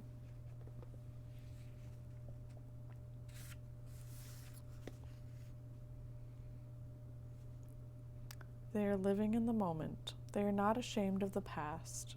They are not worried about the future. Little children express what they feel, and they are not afraid to love. My son has also been through some traumatic experiences as well, and I still do feel guilty about them. Something that recently helped my guilt about them was knowing that when we incarnate here on Earth, I don't know if you believe this or not, but we kind of know what we sign up for in a way. We kind of know what we're going to get into for our own growth and development. And a lot of times our growth and development does include some, excuse me, some difficult moments, some tough traumas and dark moments in our lives, but hopefully just to help us grow, to help us develop the way we plan to. So not that I ever want to downplay anybody's trauma, and I don't want anybody to go through trauma, but I do know that, at least in my experience, the trauma that I have experienced has helped me become the person I am today. As much as I resented it for a long time, I really am grateful for it, you know, the difficult moments in my life now. So yes, as a mom, as a parent, there's always going to be those things that our kids experience that we don't want them to. You know, we want to protect them from everything and keep them safe and happy and healthy all the time. But unfortunately, we can't. And at some point, we do have to, you know, let them go through some difficult things. I know that's pretty young to go through those things, obviously, but you're there for them, you know, that's really what counts. Definitely angry at myself in this situation. Felt guilty. Oh my goodness.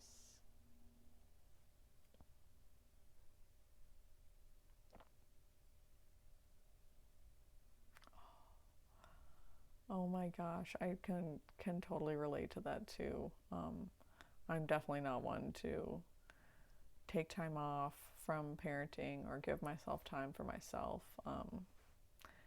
Lately, I've been doing it a little more. My parents have been watching. Oh my gosh, your boys are 16 and 14 now. Wow. Oh, I bet they just love you so much. Are they super sweethearts? That's such a tough age though. Those are tough ages, the teen years. But I bet they're sweethearts.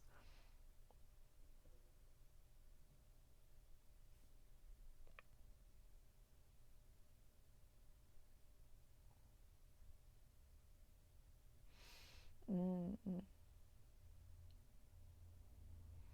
Well, and you got there at the right time, you know. You got there, your instincts were kicking in regardless of, you know, everything. You were like, I gotta get there and my kids need me. Like, you know, so that's another win, is knowing, like, yeah, exactly. Knowing what you needed to do to step in to protect that instinct, that parenting instinct. Dang. Okay, where were we? I feel like we're a couple pages away. Give me one moment and I will be right back. I wish I had a BRB screen.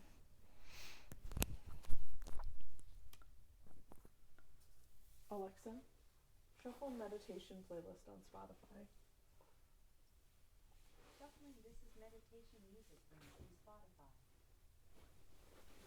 Be right back.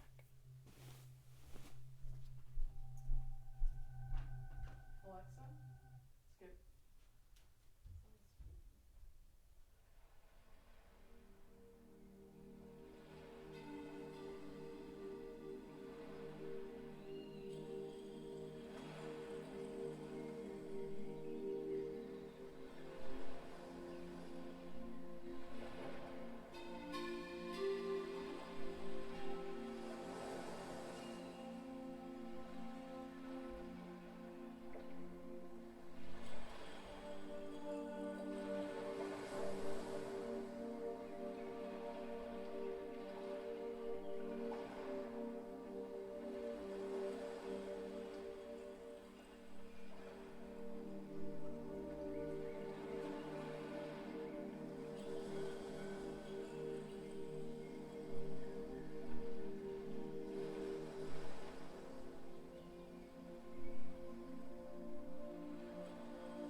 Oh, Wolf Braystone. That's so sad. Man, yeah. I'm like always cleaning. Aw, great kids. I refuse to help clean. Oh my gosh. Cleaning, yeah. Honestly, my brothers are the same way. And my son, even at this young age, he'll pick up his stuff. Actually, no, he's better about it now. Because the other day he spilled, well, actually, I spilled some orange juice. And I put a couple paper towels down, and he stepped on it and starts cleaning it up with his foot. Sushi, I'd love to. His dad is actually really good at making him clean, which is great. I'm not so good at making him do that stuff, but I'm glad his dad does. Helps him pick up his toys, so he does it over here. It's really nice. What kind of card are you hoping for? We've got, a couple tarot decks. We've got oracle cards, how to love yourself cards. I was gonna ask what your gender was, because I always just was saying parent. Trained to clean by parents, demanding perfection. I didn't demand perfection since hurting my back in 2010. Oh man, yeah, I felt so liberated when I mentally decided to stop folding socks and underwear. Oh my god, yeah. You're both men. Okay, guys. Cool.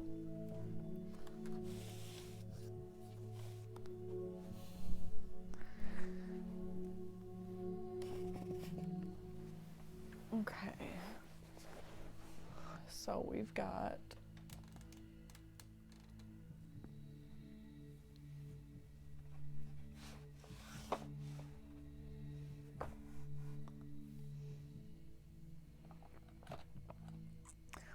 the Angels and Ancestors Oracle. This is too confusing.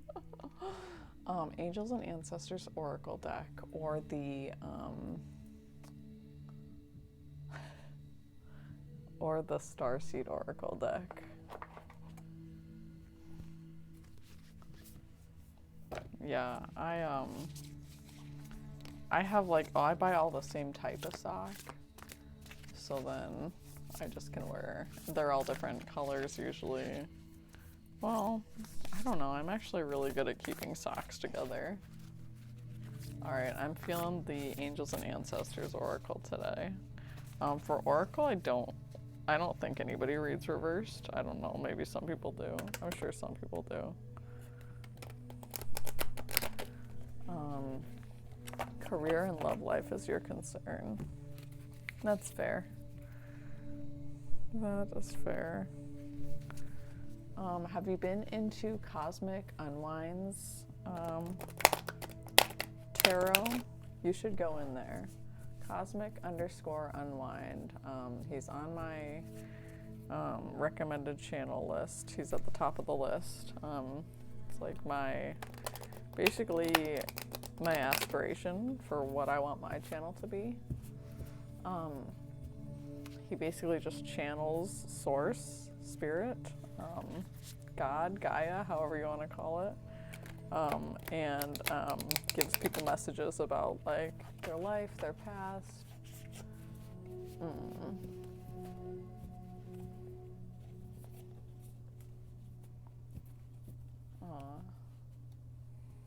That's fair. Just gave him a follow. He's a good dude. He's goes live 5. Alexa, volume down, please. Goes live 5 nights a week. Alexa, volume down. Alexa, volume down again, please. It's very loud, I guess. Yeah, but he goes live. Sorry about the volume adjustment. He goes live 5 days a week.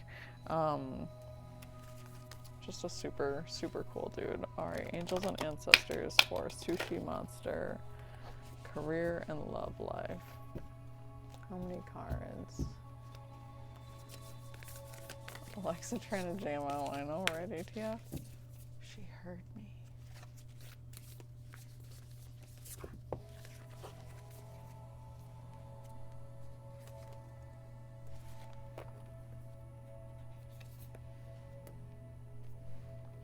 Ooh, okay.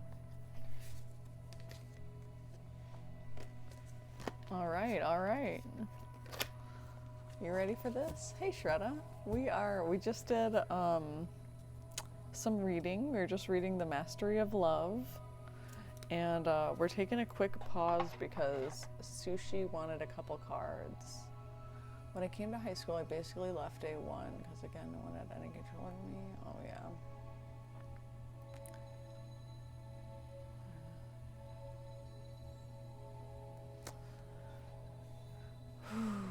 Holding space for you, Wolf Bright.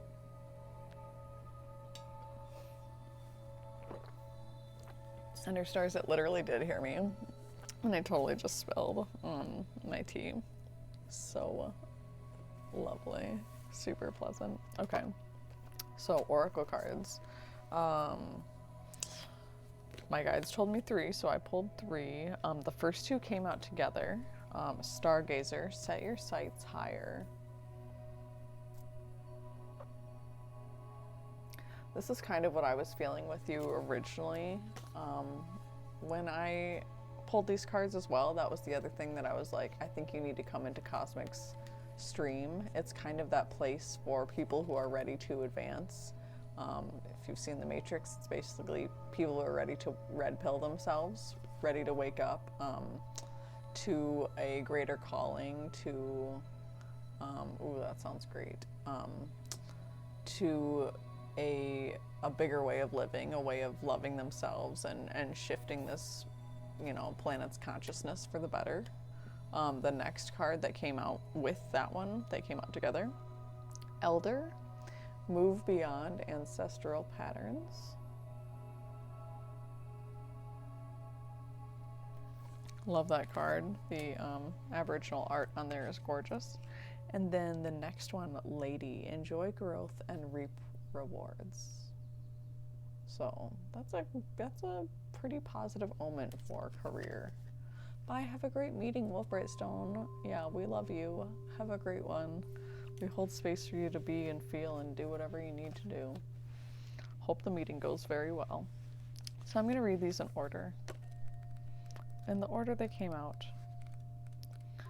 Stargazer.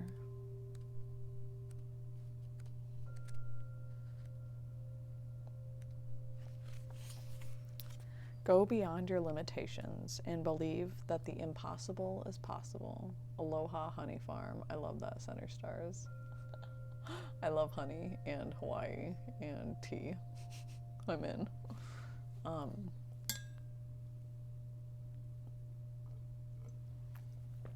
Cheers. Cheers for braces and metal drinking cups. Do you ever remember wishing on a star when you were a child and in your innocence believing that your wish could come true? The Stargazer connects with the energy of the cosmos and reminds you that you have the ability to draw in support from the universe. His cloak, with its sparkles and light, shows you that you are closer to the energy of the universe than you think. You don't have to go out looking for it. It's already there. So look beyond where you are and create even bigger dreams, visions, and goals. Because with the power and help of the cosmos, those wishes can come true. I'm not making this up. Extended message. You are on the verge of a miracle. That's what I'm talking about. All of your dreams and aspirations are within your grasp, and you're being guided to focus on your vision. The angels who are with you are encouraging you. There is nothing you cannot have or achieve. There's an opportunity at this time to heal an old wound or pattern of lack or not feeling good enough. Dang, dude, I'm telling you. That's what we do here. In the past, you found it impossible to recognize your worth and to believe that you are deserving of blessings. Angel and ancestor wisdom is reminding you that you have an incredible and infinite spark of the universe, and the universe is not only within you, it absolutely adores you. I love that. You are talented, filled with strength, and you have the abilities you need to turn your wildest dreams into reality. Blessings.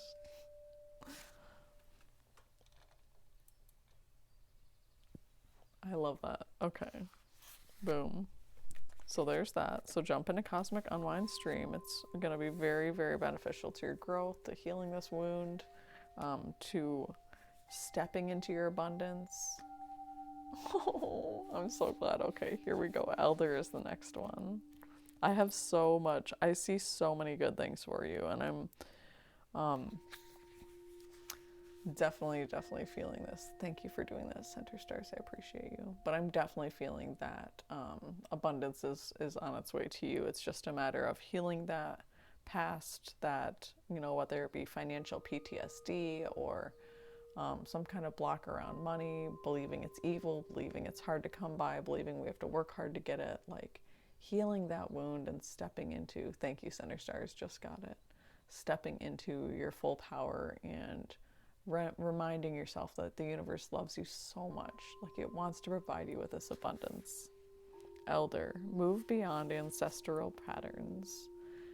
Move beyond the limitations that have been set for you by family members, past and present. Know that the energy of your spirit is more powerful than genetics and behavioral patterns. About. The Aboriginal people are the oldest tribal people still living on the planet. Their hunter-gatherer culture and ancient spirituality are rooted in tradition and balance with the earth. So the Aboriginal ancestors are offering you not only wisdom that will help you heal and adapt to the ever-changing planet, but also an understanding of what a spiritual life should be. Extended message. The Elder is the ancestor who comes to us with the message of healing change. He is embodied soul, yet he has had journeys that go beyond the physical. Therefore, he represents a reclamation of power. When he appears, it's an acknowledgement that you have the capacity to move beyond the limitations that have been placed upon you. If you have had expectations of success, failure, sadness, or even sickness placed upon you by your family, it's important to know you are here to create your own story. This card represents personal healing that will bring healing to your family lineage, past, present, and future, beyond your wildest dreams. Know that you get to decide what you take on, and also know that your ancestors are rooting for you and are sorry for any setbacks they have created for you. They are so sorry. They genuinely want to see you succeed. They have your back. Call upon them when you're doing this healing work. Call upon them.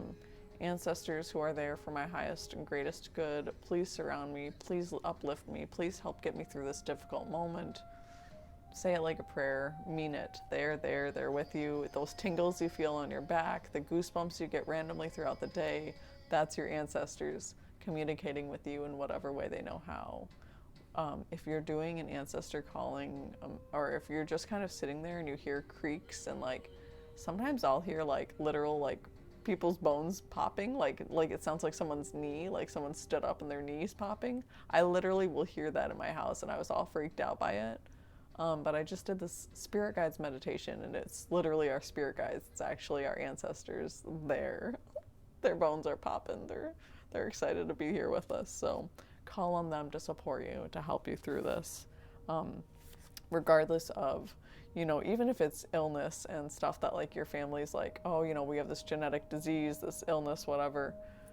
My family, diabetes, arthritis, all these things. And I'm doing things now in the moment to preventatively care for myself, to make sure that I don't get these illnesses. That's why we do Qigong here. We're doing a lot of PTSD releasing and limiting belief releasing about finances through EFT, emotional freedom technique.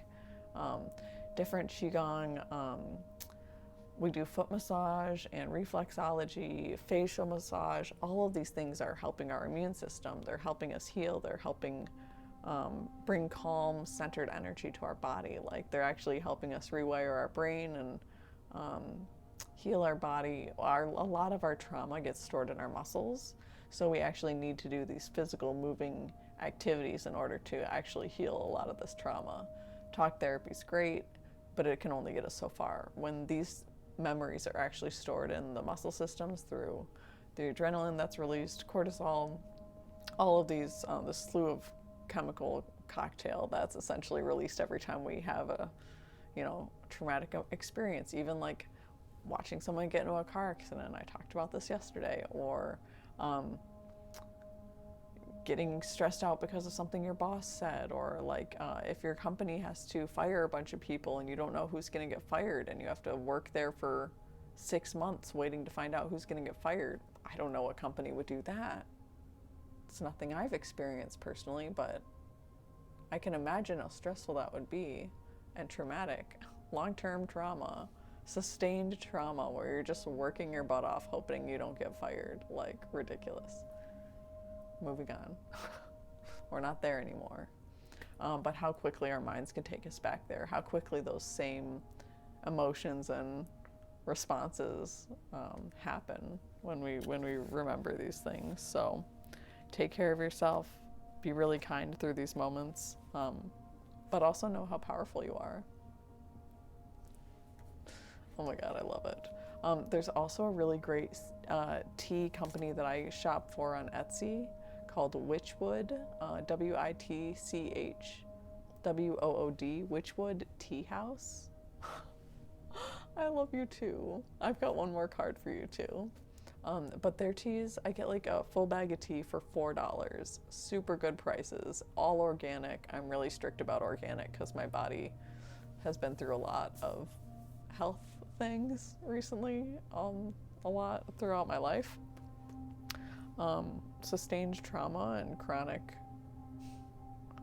depression and anxiety and everything. So no, I'm super grateful for all of you. But yeah, check that one out as well. I'll check yours out, you check mine out. Teas, we share teas here. So Elder, that was a great card. And then Lady is the next one. I'm excited to read this one as well. And this is enjoy growth and reap rewards. Reap what you have sown and enjoy the fruits of your labor. Grow and expand in all areas of your life. The lady, known as the Empress in the traditional tarot, is the representation of the goddess in her most fertile form. She is an abundant, bountiful, and creative being. This is the first card I pulled when I got this deck. She is closely connected to nature because it is her child. She represents maternal energy and has more than enough love to give all who need nurturing. Yet she is the representation of the goddess Venus too, and yearns for a rich relationship with her counterpart, the Lord. In this card, she holds an apple. Its seeds form a perfect pentagram, which, in paganism, represents the 5 elements of life. Extended message. Fertility, growth, and abundance are all imminent when the lady arrives in your life. Fertility, growth, and abundance, baby. All the seeds you have planted are coming to life, and there are plenty more rewards to come. In a material sense, this card can represent financial security and comfort. It shows that there will be more than enough to go around if you are making business deals or setting intentions to create financial growth. This card indicates a considerable amount of monetary success. The lady can also usher in forms of abundance, opportunities, marriage proposals, and even the birth of a child. She will help you respect nature and connect with its forces in order to have a genuinely supported journey throughout your life. I love it. Oh, Spirit's here. Hi, darling. Happy weekend. Happy Soulful Saturday. Welcome in. We just did a little reading for Sushi. And we have a couple more pages to read for the first chapter of The Mastery of Love. How is your Saturday? Do you have the weekend off, or do you have class today as well? You would love a card?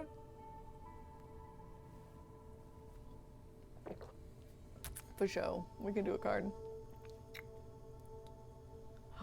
I want sushi, I know. Yeah, I definitely have time. I'm gonna read the last. Actually, no. Let's do a card. Do you want? Well, let's finish reading because that's what I was just about to do, and then we'll read a card for you. Weekend off. Nice, nice. That's great. Good news. Yeah, ATF's chilling in here. We got some lurkers. We got some people just chilling, listening. With a deep breath, I thank you from the bottom of my heart for reading out to you. Sushi, I am so grateful you let me read for you. I'm so bad at saying that and I apologize. Thank you. Thank you. Thank you. I'm so glad that spoke to you. It was wonderful cards, great message. You have so many good things coming to you. Like I said, it's just a matter of, allowing that abundance, being able to receive. So often we're so good at giving and so much more difficult for us to receive. So join us in Cosmic's channel. He's usually on at, I think it's 6:30 Eastern time. He's in Texas, and I think it's 7:30 his time. No. I don't know. Maybe I'm wrong. Yeah, thank you, Spirit. You're awesome. I know your name is making me crave sushi too. How dare, how dare, how dare indeed. How dare. I love saying that. I think it's so funny. If you guys don't follow Broomstick, also, she's amazing. Cosmic Unwind, he's the homie. What's good, Wit? How's it going? Glad to see you. Okay, we're just about to read the next few pages, the final pages of the first chapter for The Mastery of Love. So I'm going to finish it. It's called The Wounded Mind. The happiest moments in our lives are when we are playing just like children, when we are singing and dancing, when we are exploring and creating just for fun. It is wonderful when we behave like a child because this is the normal human mind, the normal human tendency. As children, we are innocent and it is natural for us to express love. But what has happened to us? What has happened to the whole world? What has happened is that when we are children, the adults already have the mental disease, and they are highly contagious. How do they pass this disease on to us? They hook our attention and they teach us to be like them. That is how we pass our disease to our children, and that is how our parents, our teachers, our older siblings, the whole society of sick people, infect us with this disease. They hooked our attention and they put information into our mind through repetition. This is how we learned. This is the way we program a human mind. The problem is the program, the information we have stored in our mind. By hooking the attention, we teach children a language, how to read, how to behave, how to dream. We domesticate humans the same way we domesticate a dog or any other animal, with punishment and reward.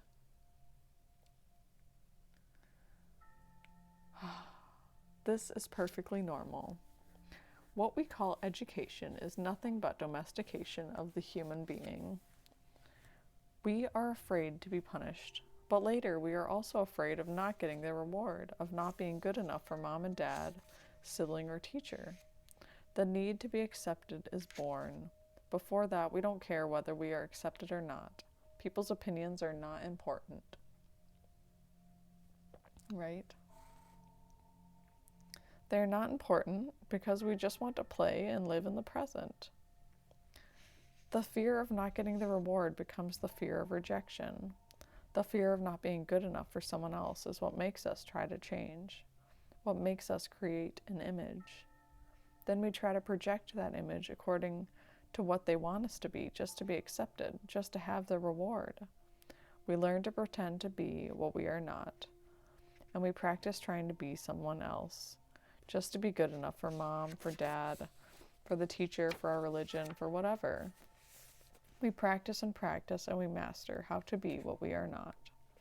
Soon we forget who we really are, and we start to live our images. We create not just one image, but many different images according to the different groups of people we associate with. We create an image at home, an image at school, and when we grow up, we create even more images. This is also true for a simple relationship between a man and a woman. The woman has an outer image that she tries to project to others, but when she is alone, she has another image of herself. The man also has an outer image and an inner image. By the time they are adults, the inner image and outer image are so different that they hardly match anymore. In the relationship between a man and a woman, there are 4 images at least. How can they really know each other? They don't. They can only try to understand the image. But there are more images to consider. When a man meets a woman, he makes an image of her from his point of view, and the woman makes an image of the man from her point of view. Oh my gosh, yeah, they're good. They're still solid. Yeah, they're not even like a little smushy. It's so weird. Yeah, they're all real. I picked them right out of a pumpkin patch. I pulled them off right from the vine. Literally. I literally did. There's pictures of me online. I love pumpkin picking. I don't know if they were, I feel like they're probably organic, but who knows? Who knows if they use pesticides or not? Pumpkins aren't really something that get eaten very much by bugs, so it's not really something you have to spray very much. Anyway, randomly distracted by pumpkin talk. Sounds about right. Okay. Then he tries to make her fit the image he makes for her, and she tries to make him fit the image she makes for him. Now there are 6 images between them. Of course they are lying to each other, even if they don't know they are lying. Their relationship is based on fear. It is based on lies. It is not based on truth, because they cannot see through all that fog. In the period when we are little children, there is no conflict with the images we pretend to be. Our images are not really challenged until we begin to interact with the outside world and no longer have our parents' protection. This is why being a teenager is particularly difficult. Even if we are prepared to support and defend our images, as soon as we try to project our images to the outside world, the world fights back. The world starts proving to us, not just privately but publicly, that we are not what we pretend to be. Whoa. Pumpkin. Let's take the example of a teenage boy who pretends to be very intelligent. He goes to a debate at school, and in that debate, someone who is more intelligent and more prepared wins the debate and makes him look ridiculous in front of everyone. He will try to explain and excuse and justify his image in front of his peers. He will be so kind to everyone and try to save his image in front of them, but he knows he is lying. Of course, he tries his best not to break in front of his peers, but as soon as he is alone and sees himself in a mirror, he goes and breaks the mirror. He hates himself. He feels that he is so stupid that he is the worst. There is a big discrepancy between the inner image and the image he tries to project to the outside world. The bigger the discrepancy, the more difficult the adaptation to the society dream, and the less love he will have for himself. Between the image he pretends to be and the inner image when he is alone are lies and more lies. Both images are completely out of touch with reality. They are false, but he doesn't see that. Maybe someone else can see that, but he is completely blind. His denial system tries to protect the wounds, but the wounds are real, and he is hurting because he is trying so hard to defend an image.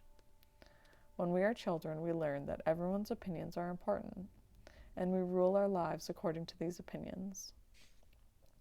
A simple opinion from someone can put us deeper into hell, an opinion that is not even true. You look ugly. You are wrong. You are stupid. Opinions have a lot of power over the nonsense behavior of people who live in hell. That is why we need to hear that we are good, that we are doing well, that we are beautiful. How do I look? How was what I said? How am I doing?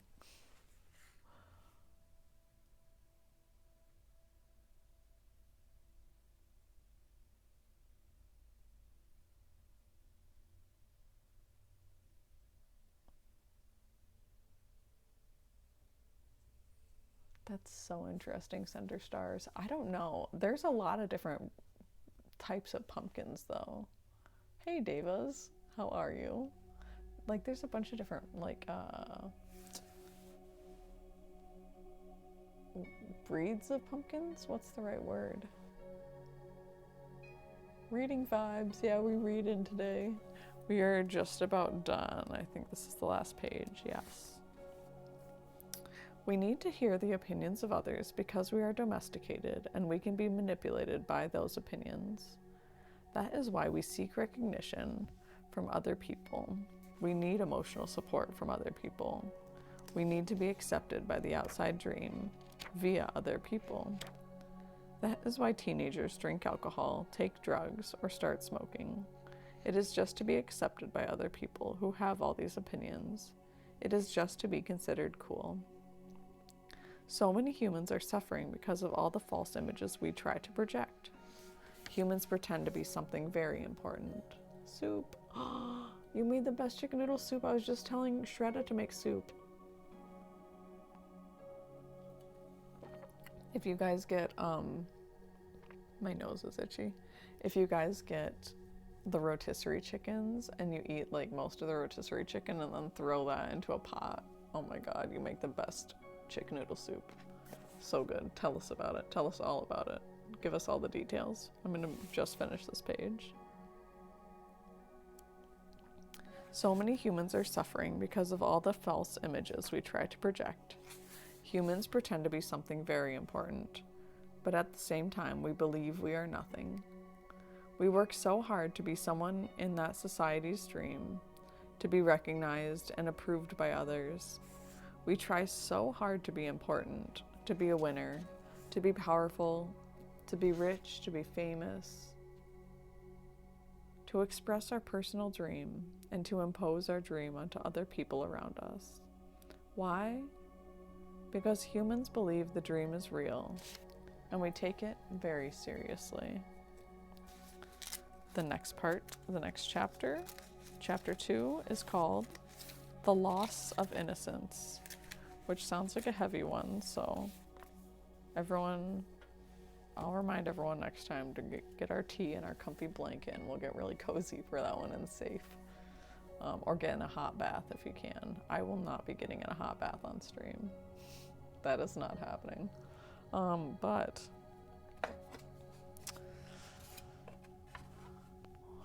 which deck would you like? And it was Center Stars next, right? Who wanted our card?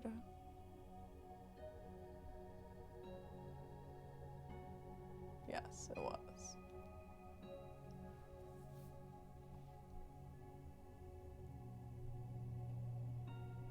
Any deck. All right, let's see.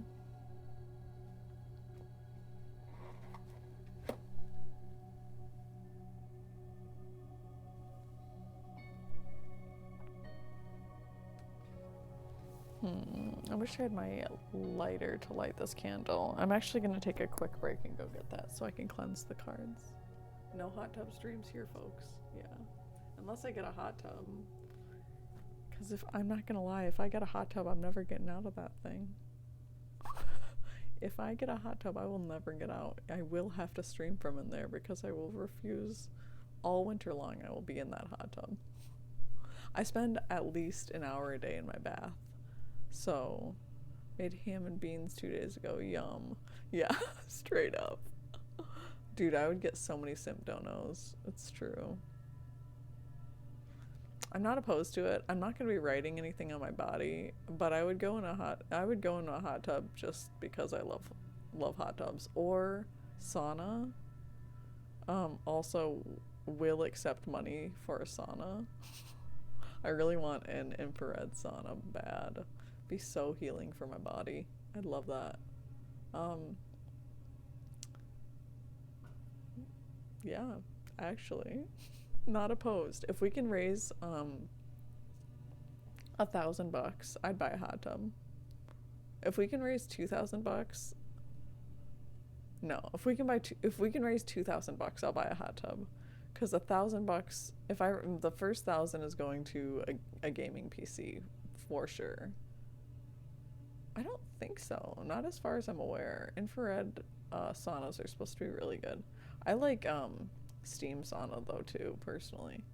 The ham hock was from a ham like 2 years ago. We wrapped it in plastic and froze it. Oh, yum. 10 out of 10. Yum. Okay, I'll be right back. Let's take a quick break. Everyone get your tea. I'm gonna go heat up some more hot water. I feel like you can hear the caffeine in my voice. Yeah, get your tea. Then we'll do the card reading. I'm gonna take a quick break. Oh, I need to run ads because I always forget to do this. I'm so sorry. We're gonna do that really quick. Sorry to the people who are not subbed who have to watch an ad. I think I had an infrared heater once and got extremely dry. Yeah. Bye, Divas.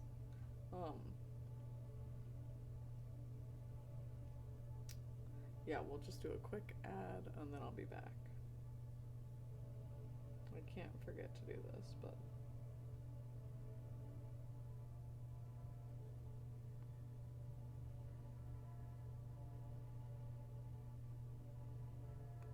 we're gonna do, I think 60 seconds is all we have to do.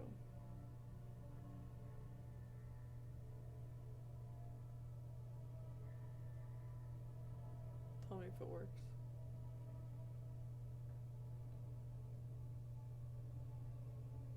It's not really telling me anything.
Soaking the beans overnight. Put pepper in the soaking water. Always rinse the soaking water off. Oh, interesting. Ham beans soup mix. Made the soup do it. Add garlic, onion powder, pepper, ground real pepper. Ooh, yum. Yeah, I always like freshly ground pepper. Alright, so I just gotta do a quick card pull and then it's time for work, so. Gotta go get some stuff done and then we'll read over. We can do some tarot reads over. I think Jen's still streaming.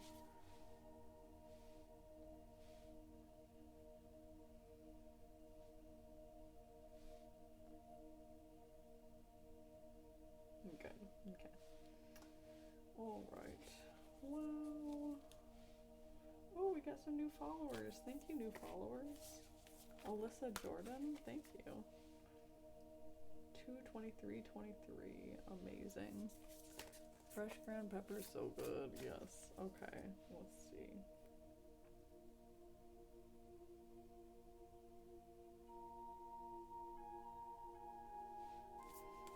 Jen or Holly is on. All right, Center Stars. Do you have a specific question, Center Stars? Let me know.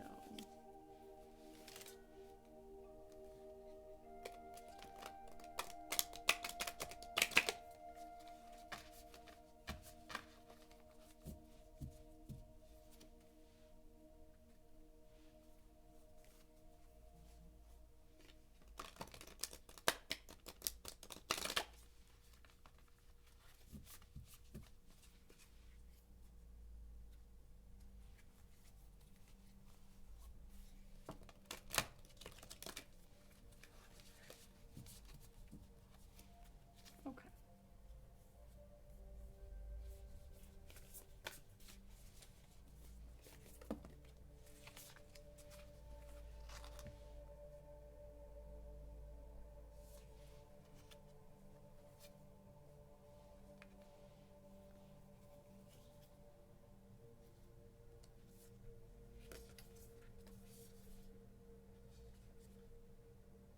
Okay, so you also, Elder also came out for you. So once again, same slash similar message of just, get in there with us at Cosmic Unwind's channel, start healing some of those patterns, especially some family stuff, some traumas that we go through. And maybe not always traumas, but just things that we need to get through and heal as an adult now. The first two that came out, Snake and Stag. So Snake is shed old skin, and Stag is trust and thrive. So the next one that came out was Mountains, stand your ground. So basic message there is just letting you know that same thing. You've got some things to get over, some things to let go of, limiting beliefs, past pains to release. If you can trust, if you can have faith, you're gonna thrive. Essentially, that you need to put up boundaries with yourself, take care of yourself better, take care of you first. So we're gonna read these for us.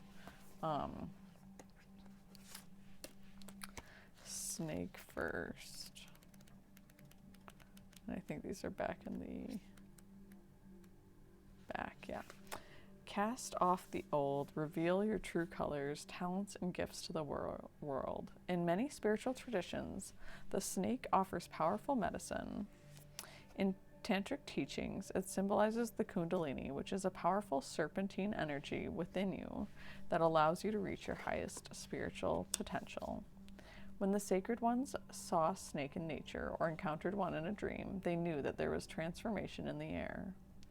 For me, the snake card not only represents the shedding of old skin, but moving beyond the limitations caused by carrying the venom of negative thoughts about others or yourself in the past.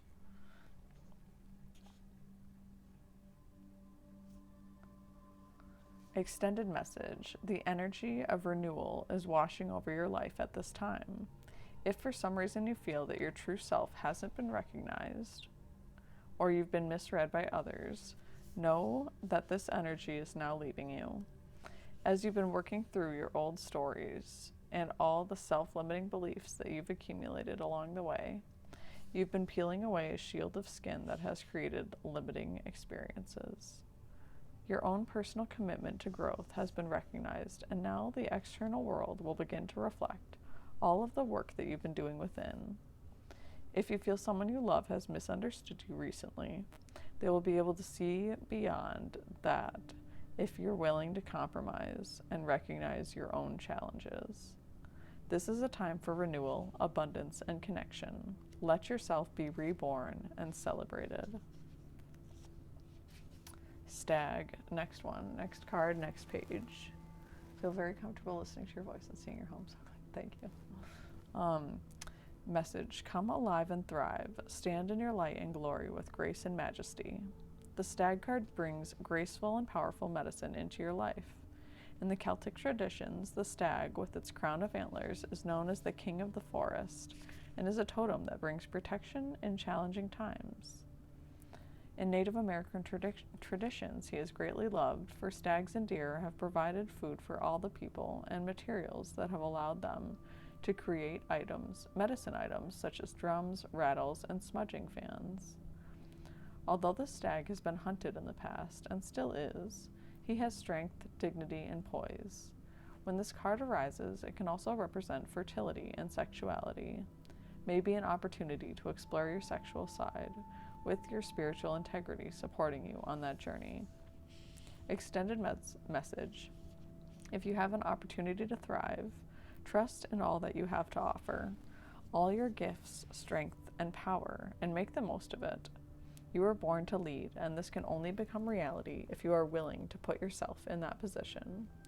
Stag energy allows you to feel safe because the antlers to keep away anything that could interfere with your intelligence and presence, and their strength gives you the power to be agile in your thinking.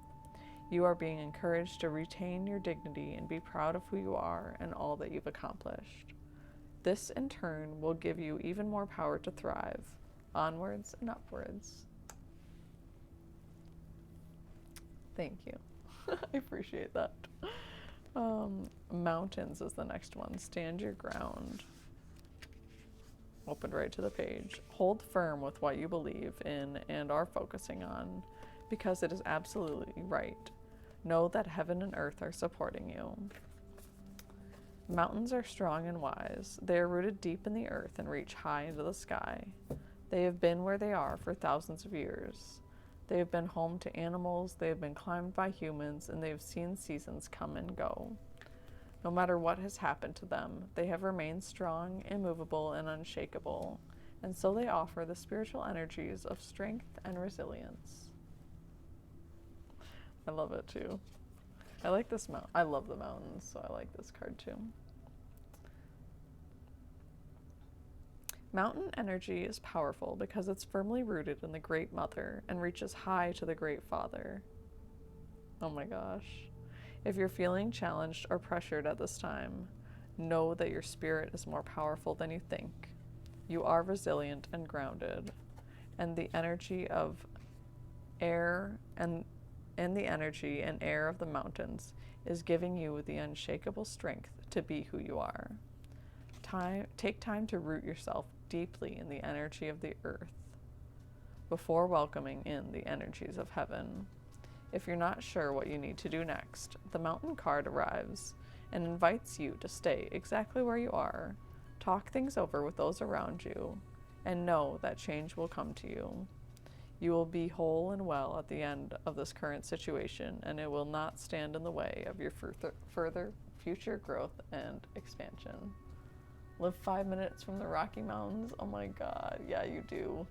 And the next one, Sky Father, trust in the unknown. And I love this. I have had a lot of crazy experiences with eagles, so I love this card.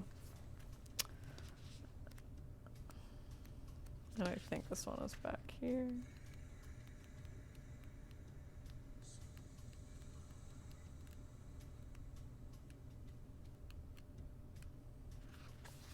Yes, okay. Sky Father, trust that your path is unfolding exactly as it needs to. You have a personal relationship with the Great Father. Know that he is lovingly leading you forward. I love this.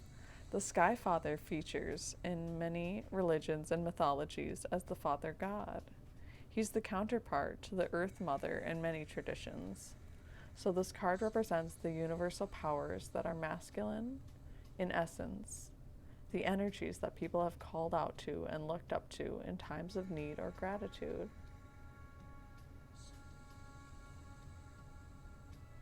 Sky Father personifies your relationship with the masculine energies of the divine, and possibly a very powerful male or father figure too.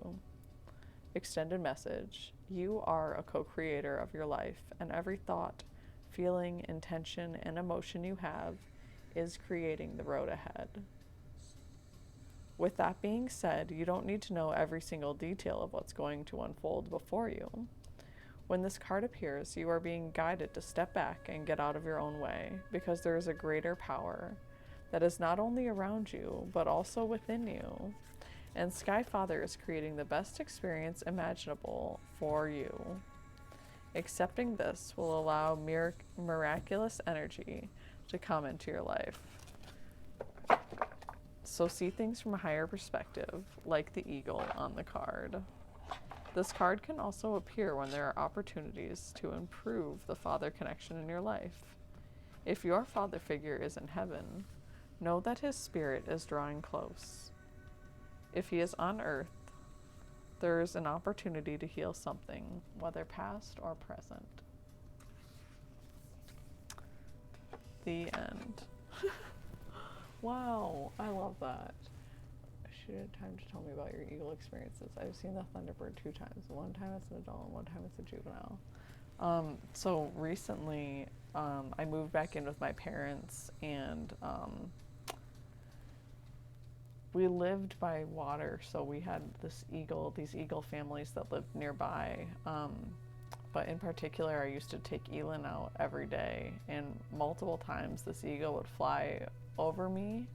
One day it flew and landed in the tree just above where I was reading, just above my head, and just sat there and just looked at me. It was so close. It was like 15 feet above my head. It was amazing. The first day that I was bringing Elin to see his dad, after we had split up, so like 6 months later, he was finally seeing Elin.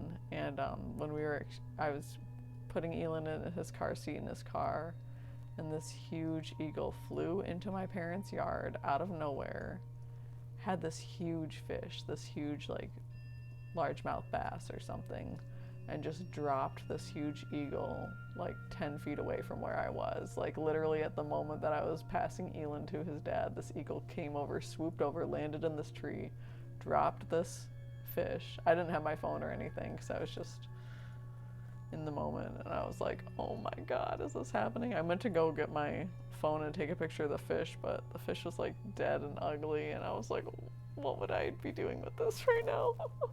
Oh, but it was crazy. So amazing, so miraculous. Eagles are gorgeous creatures. My favorite spot to walk, there is also this eagle that lives there. Has this nest around this beautiful little lake.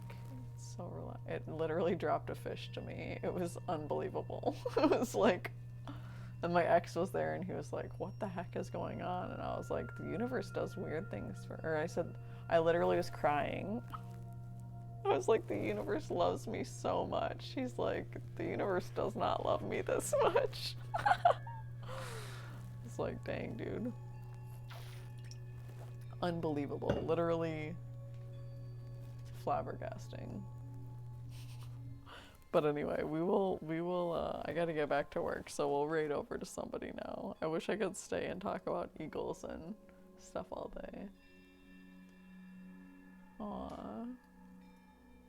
I thought it was more like symbolic of like me giving Elin over to his dad and like, you know, not letting my pride get in the way essentially of my son having a relationship with his father.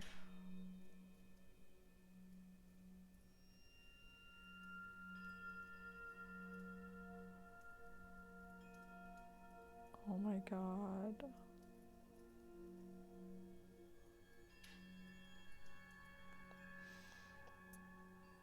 I don't know how I got here, but I just found this drag queen doing their makeup and the beauty and body art, and I really want to raid them, but they're on their BRB screen.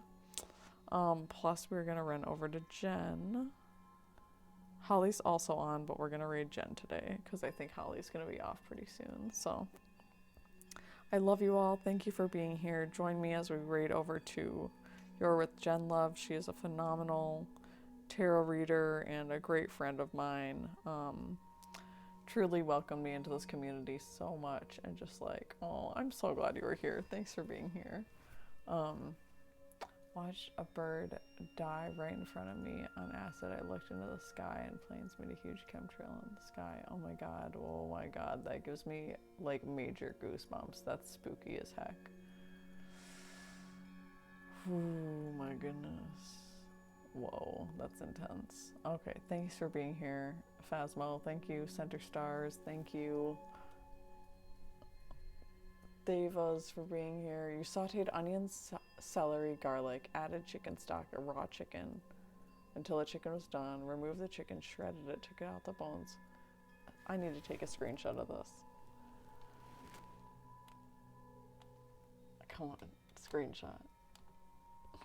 Screenshot. I'm like, I need to have this recipe. Dang it, you guys. Let's see. Yes, okay. Amazing, that sounds so good though. Okay. Remove the chicken, shredded it, took out the bones, added mushrooms, carrots, spinach, noodles. Oh my god, yum. Chicken noodle soup. Chicken noodle soup. I'm so excited. Wow. Yeah, definitely go to the Rocky Mountains, get in touch. You screenshotted as well, perfect. Okay, hopefully my face wasn't doing anything funny, but at the same time, hopefully it was. Alright, so we're gonna read over to Jen. Have a great time. Get an amazing tarot reading from her if you'd like one. Thank you all for being here. I love you so much. You're all amazing. Millions of kisses. We will totally do something fun soon. We're almost to 430 followers. 429.